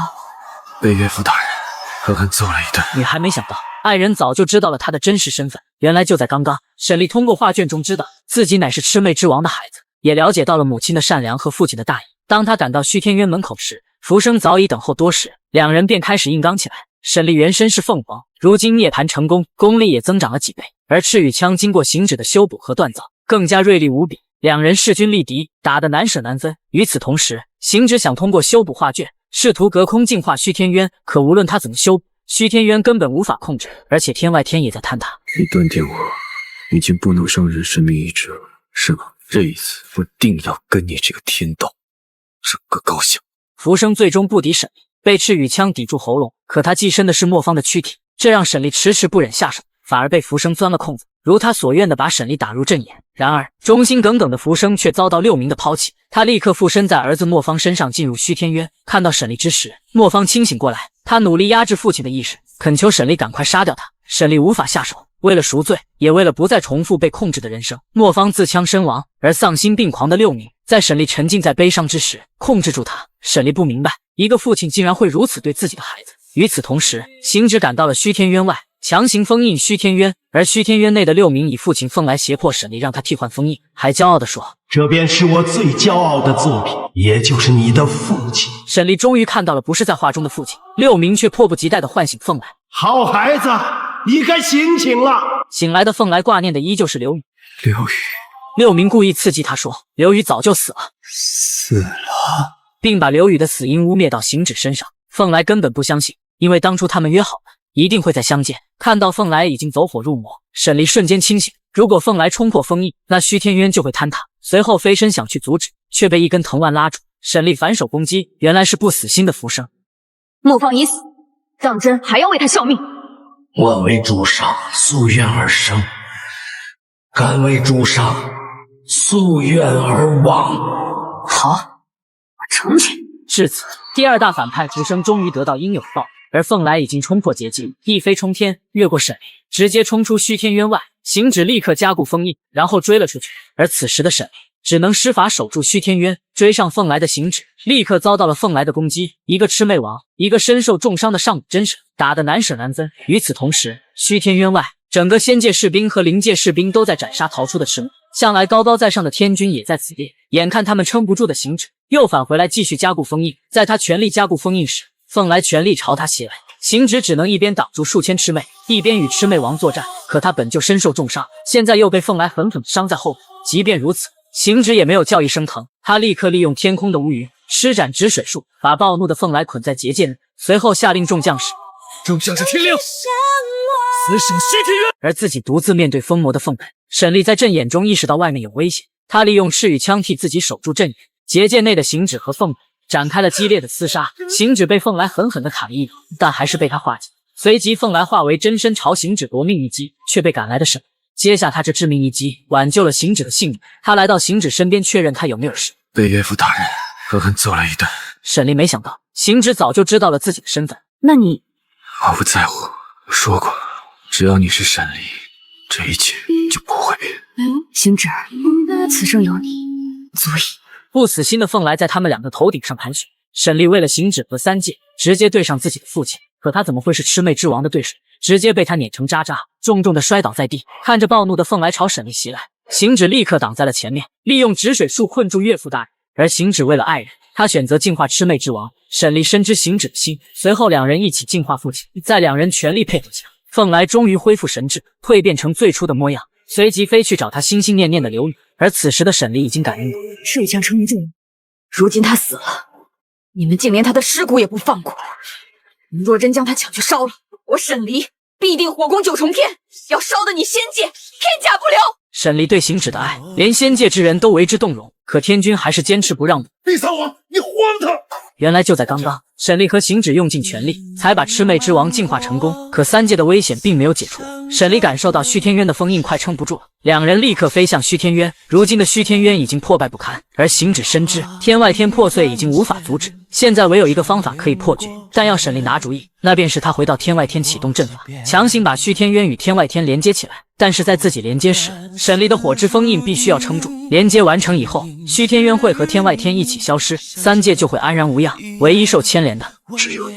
沈离毫不犹豫地飞身去火之封印处，让自己成为火之封印。至此，5行封印完成。行止心疼地来到沈离身边，沈离开玩笑说：“抱歉，你千辛万苦救回来的这条性命，又要让我给玩没了。”而行止保证，等他处置完了，立刻回来陪他。沈离劝他置身事外，没有你沈离的世界，我已经无法想象。随后，行止拖着重伤的身体回到天外天，他想修复伤口，奈何神力太弱，伤口都无法愈合。看到天外天坍塌，他已猜到天道已经放弃自己，然而他却从未忘记自己的活人。他用尽仅剩的神力，开启了阵法，强制的连接天外天和虚天渊。沈离感受到天外天的阵法，痛苦劈头而来，这极致的疼痛让他全身颤抖，忍不住吼了出来。但无论多么痛苦，他都会撑下去。行止使出毕生气术，终于把天外天和虚天渊连在一起。已逝的上古神对行止报以感激，感激他护住了3界。没一会，没有丝毫神力的行止来到虚天渊，看着昏迷的爱人，他轻轻唤醒他。沈离缓缓睁开眼睛，看到心爱之人来赴约，就算是面对死亡，沈离也没有害怕。可他还是觉得，行止如果不是为了自己触犯天道，他如今定还是高高在上的上神。今生能遇见一个沈离，实乃大幸。2个人都心甘情愿赴死。与此同时，凤来跟随刘宇的气息来到碧苍王府。他找了一圈，并没有找到爱人，却看到了沈沐月。灵尊看到凤来，便已经猜到是沈离替换了封印。他为了救出徒弟，便把沈离是他的女儿的事说了出来。女儿，他为你留了一个女儿。凤来只想知道刘宇喜欢不喜欢女儿。喜欢，比喜欢自己的生命更喜欢。女儿是他们爱情和生命的延续。听到此话的凤来义无反顾返回虚天渊，而虚天渊内的沈离意外看到父亲到来，凤来手轻轻一挥，行止便被抛到一边，嫌弃道：“虽然你是上古神，但我觉得你还是差了点。”沈离看到父亲，激动地站了起来，眼里噙满泪水。凤来给面子地说：“不过也已经很好了。”随后走到女儿面前，看着她和刘宇一样的眼睛，轻轻抚摸女儿的脸颊，仿佛在抚摸爱人一般。父女俩虽然没说一句话，却已经泪流满面。沉浸在喜悦中的沈离被父亲一把推了出去，没想到他们刚刚相认，便是生死离别。沈离的这一声父亲终究没有叫出口，而凤来心甘情愿充当封印，还直接把虚天渊彻底封住。被推出来的沈离抬头，便看到行止朝自己走来，他的碎碎念：“回家做回去吃。”当沈离看着他越过自己，才知道他眼睛根本看不见，支撑不住的行止口吐芬芳，行止立刻朝着爱人奔去。用自己的身体支撑住爱人，行止虚弱的靠着沈，说：“如今3界清明，已经没有神明存在的理由了。”神明没有存在的理由，可是你还有存在的理由啊！我唯一活下去的理由，只剩你了。他不放心沈，因为他不懂得照顾自己，也不懂得心疼自己。为了不让爱人伤心，行止还说了一个笑话给沈离听。可最终，沈离泣不成声。这时，天空洒下一道金光，天道终于承认行止神明的身份，而天君天将也终于赶到，纷纷跪拜，恭送神君，恭送行止神君。随后，天君让沈离归还行止的遗骸，他们要把神君的遗骸用3味真火火化，撒向世间，以保世间平安。沈离不从，他怒斥仙界之人。行止在世时，天天都要求行止守护3界周全，如今连他的尸骨都不放过。若有本事，便从本王手中抢过去吧！他日我沈离必定火攻9重天，要烧得你仙界片甲不留！幽兰和芙蓉不断劝说天君，天兵天将一起请求天君，才让天君放弃。沈离日夜守护在行止身边，昼夜不休，一直到体力耗尽，灵尊才找到沈离。他抱住沈离，叫他回家，可沈离却说：“不应该弄丢的2个人弄丢了。”如果不是他强行留下爱人的尸首，也不会换回爱人的复活。而女孩为了留下爱人，直接威胁天君，若真将他抢去烧了，必定火攻9重天，势必要烧得你仙界片甲不留。随后把他放入血祭殿中冰冻起来，并日夜陪伴在侧。而外面的3界已经恢复了往日的平静。沈离看到大家为自己搭葡萄架时，眼里充满了感动。而天界和灵界关系更胜从前。上北将军教导仙界如何操练士兵，灵尊和天君关系也非比寻常，一个喜欢练兵打仗，而一个喜欢盘玩具，竟然相处的也非常融洽。我有一这么大，有这么大的，我都趴着盘呢，趴着盘，那你也太无聊了。在这20年间，沈离时常来到行云小院周边，看着熟悉的风景，仿佛爱人从未离开过。2人还是之前的样子，行止也在悠闲的钓鱼，他重复之前2人一起的点点滴滴，就仿佛他一直都在，让他的心情都好了很多。而今天的芙蓉给他带了本画本，名曰《与凤行是幽兰的小姐妹一起写的，她和幽兰做监工，内容便是记录沈离和行止之间的深情，提醒她若是想神君了，可拿出来看看，免得给忘了。不会忘的，都记得。看到沈离依然没有走出来，便尽全力哄她开心，还佯装的说，如果当初他没有逃婚，老老实实跟自己结婚，是不是现在就没有那么难过？沈离云淡风轻的笑道，第一，我现在不难受，况且芙蓉闲散惯了，并不是自己向往的生活。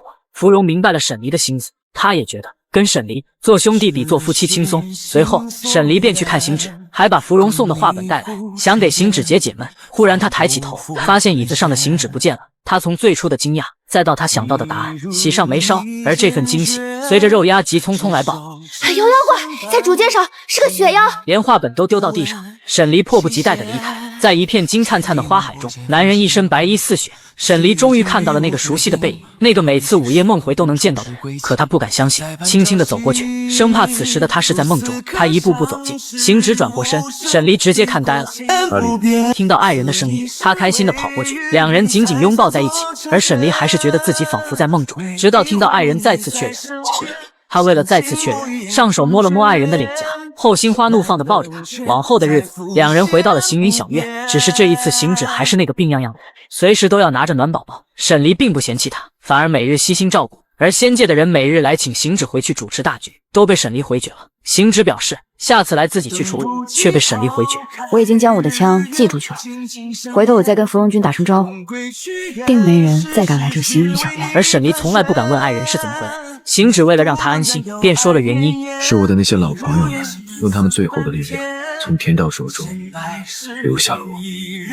而经历这次生死，他才知道天道之所以创造神，并以人的形态存在，本身就是想让神明犯错，令神性消解，使人性发生变化，这样神明的消失便顺理成章，也就成了天意。而沈离对于如今的结局，满心满眼都是满足，日子就这么清淡的过着。在小院旁边的河埂上，两人相互腻歪着。行止向沈离要当初救他时欠下的2个愿望，第一个愿望很简单，便是年年夏天都给他摘葡萄；第二个便是尽快给他生一窝咯咯哒。第二天，两人在闲聊时，门外传来敲门声，金娘子竟然给沈离和行止送来邀请函，邀请他们带着天外天的星辰去参加他的婚礼。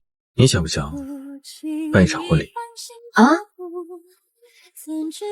也好，不过你得抓紧一点吧，等肚子大起来，穿礼服就不好看了。行止直接呆住了，他万万没想到两人这么快就有了爱情的结晶，自己以后不再是孤身一人，不只有爱人还有孩子。而他们之所以来到大雪山，是因为收到万年大妖金娘子成婚的请帖，才从行云小院不远万里赶来。两闺蜜一见面就抱在一起，金娘子还是老样子，直接就调侃她们太幸福。而沈离发现闺蜜体内的气息太薄弱，金娘子尴尬地说，未婚夫是被胁迫才肯与自己成亲。原来在20年前，金娘子为了追击自己的邪念，差点被邪念偷袭，竟意外被凡人修仙的木子纯化解。而就是这该死的一眼，让自己彻底沦陷。把那毛肚下了。行止竟然听话的下毛肚，听了他讲述的，行止也觉得那个男人应该喜欢金娘子的。然而，但凡修仙者都是榆木疙瘩，不只认死理，更死要自尊。而他花了20年都没把这块石头捂热，直到他仙门出世，自己才有了机会威逼利诱他和自己成亲。诉苦完的他看到行止和沈离都没有反应，便拉着沈离哭诉自己命苦。看到他又缠着自己媳妇，毛肚好了，再不吃老了。两人猜测，若木子纯没有喜欢的人，那可能有说不出的苦衷，却遭到金娘子的反驳，因为并不是人人都像神君一般不能动情。行止不要脸的自夸，不是所有人都像我这样善于忍耐的。近些年来，你是越发的不知廉耻。随后三人边打麻将边分析木子纯的性格，这人比较木讷和固执，在这20年间，他已经习惯了接受，那不如试一下，将以前给到木子纯身上的东西一一收回来。可金娘子表示自己只给了爱。行止原本让金娘子移情别恋，考验一下木子纯的行动，沈离不肯让行止假戏假做。我来看什么？你可是我的。随后自己变成行止的模样，还一往情深的叫金娘子，以后爱自己就可以了。行止吩咐金娘子，从今晚开始不准再去看望木子纯。沈离疑惑地问行止，为何会出这样的主意？失去的滋味，我体会的比任何人都深刻。这才第1晚，木子纯便发现金娘子不来看自己，心里虽然轻松，可更多的却是失落。这时又见到他与沈离假扮的行止举止亲密，心里忍不住吃醋，可嘴上依然不肯承认，甚至羞辱了金娘子一番，便愤愤地离开了。金娘子想放弃试探，可沈离却说在成婚前一定帮他验明真心。金娘子也是个爽快人，若是自己赌输了，那便送给行止一个可以恢复神力的上古玉佩。第2天，互换身份的两人正在浓情蜜意时，却被一把飞剑打断。原来是穆子纯，他为金娘子打抱不平。行止立刻戏精上身。阿离，这人是谁啊？他怎么这么凶啊？别太过敏，我怕我接不住。穆子纯训斥他脚踏两只船。沈离开心的附和他说的没错，而且还说自己如此做，只为骗得他的万贯家财。对，然后用他的万贯家财来养我。没错，用他的万贯家财来养你。气得穆子纯当场就要杀了沈离，却被金娘子打断。金娘子划清界限的说，自己缠着他20多年。也累了，现在自己有其他出路，便放他走。看到金娘子如此说，穆子纯沉默了几秒，收起剑离开了。金娘子要放弃试探，因为经过这些事，她觉得穆子纯对自己根本没感情，自己还是做回以前潇洒的金色大妖吧。然而，行止和沈离并没有放弃，紧接着又施行下一步计划。沈离打晕闺蜜，然后对外宣称碧苍王把金娘子杀了。没几分钟，穆子纯杀了回来。看到沈离掐着爱人的喉咙，他拼尽全力击杀沈离，奈何他不是沈离的对手，而沈离故意放水，他才成功把金娘子救出去。刚出府门，金娘子便醒了，他急忙问他有没有伤到哪里，金娘子却说自己只是被打晕了。看到他没有性命危险，穆子纯竟然激动地抱着爱人落泪。此时的他才确定了自己的真心。如此，金娘子的婚礼如期举行，而他并没有忘记兑现自己的承诺，将一枚上古玉佩送给了行止。行止看到了金娘子的婚礼，他觉得把自己心爱的人公告天下，办一场10万天神同住的婚礼也不错。沈离动容，不过你得抓紧一点了，等肚子大起来，穿礼服就不好看了。行止激动不已，他们竟然真的有孩子了。经历了那么多波折，如今总算苦尽甘来，开花结果。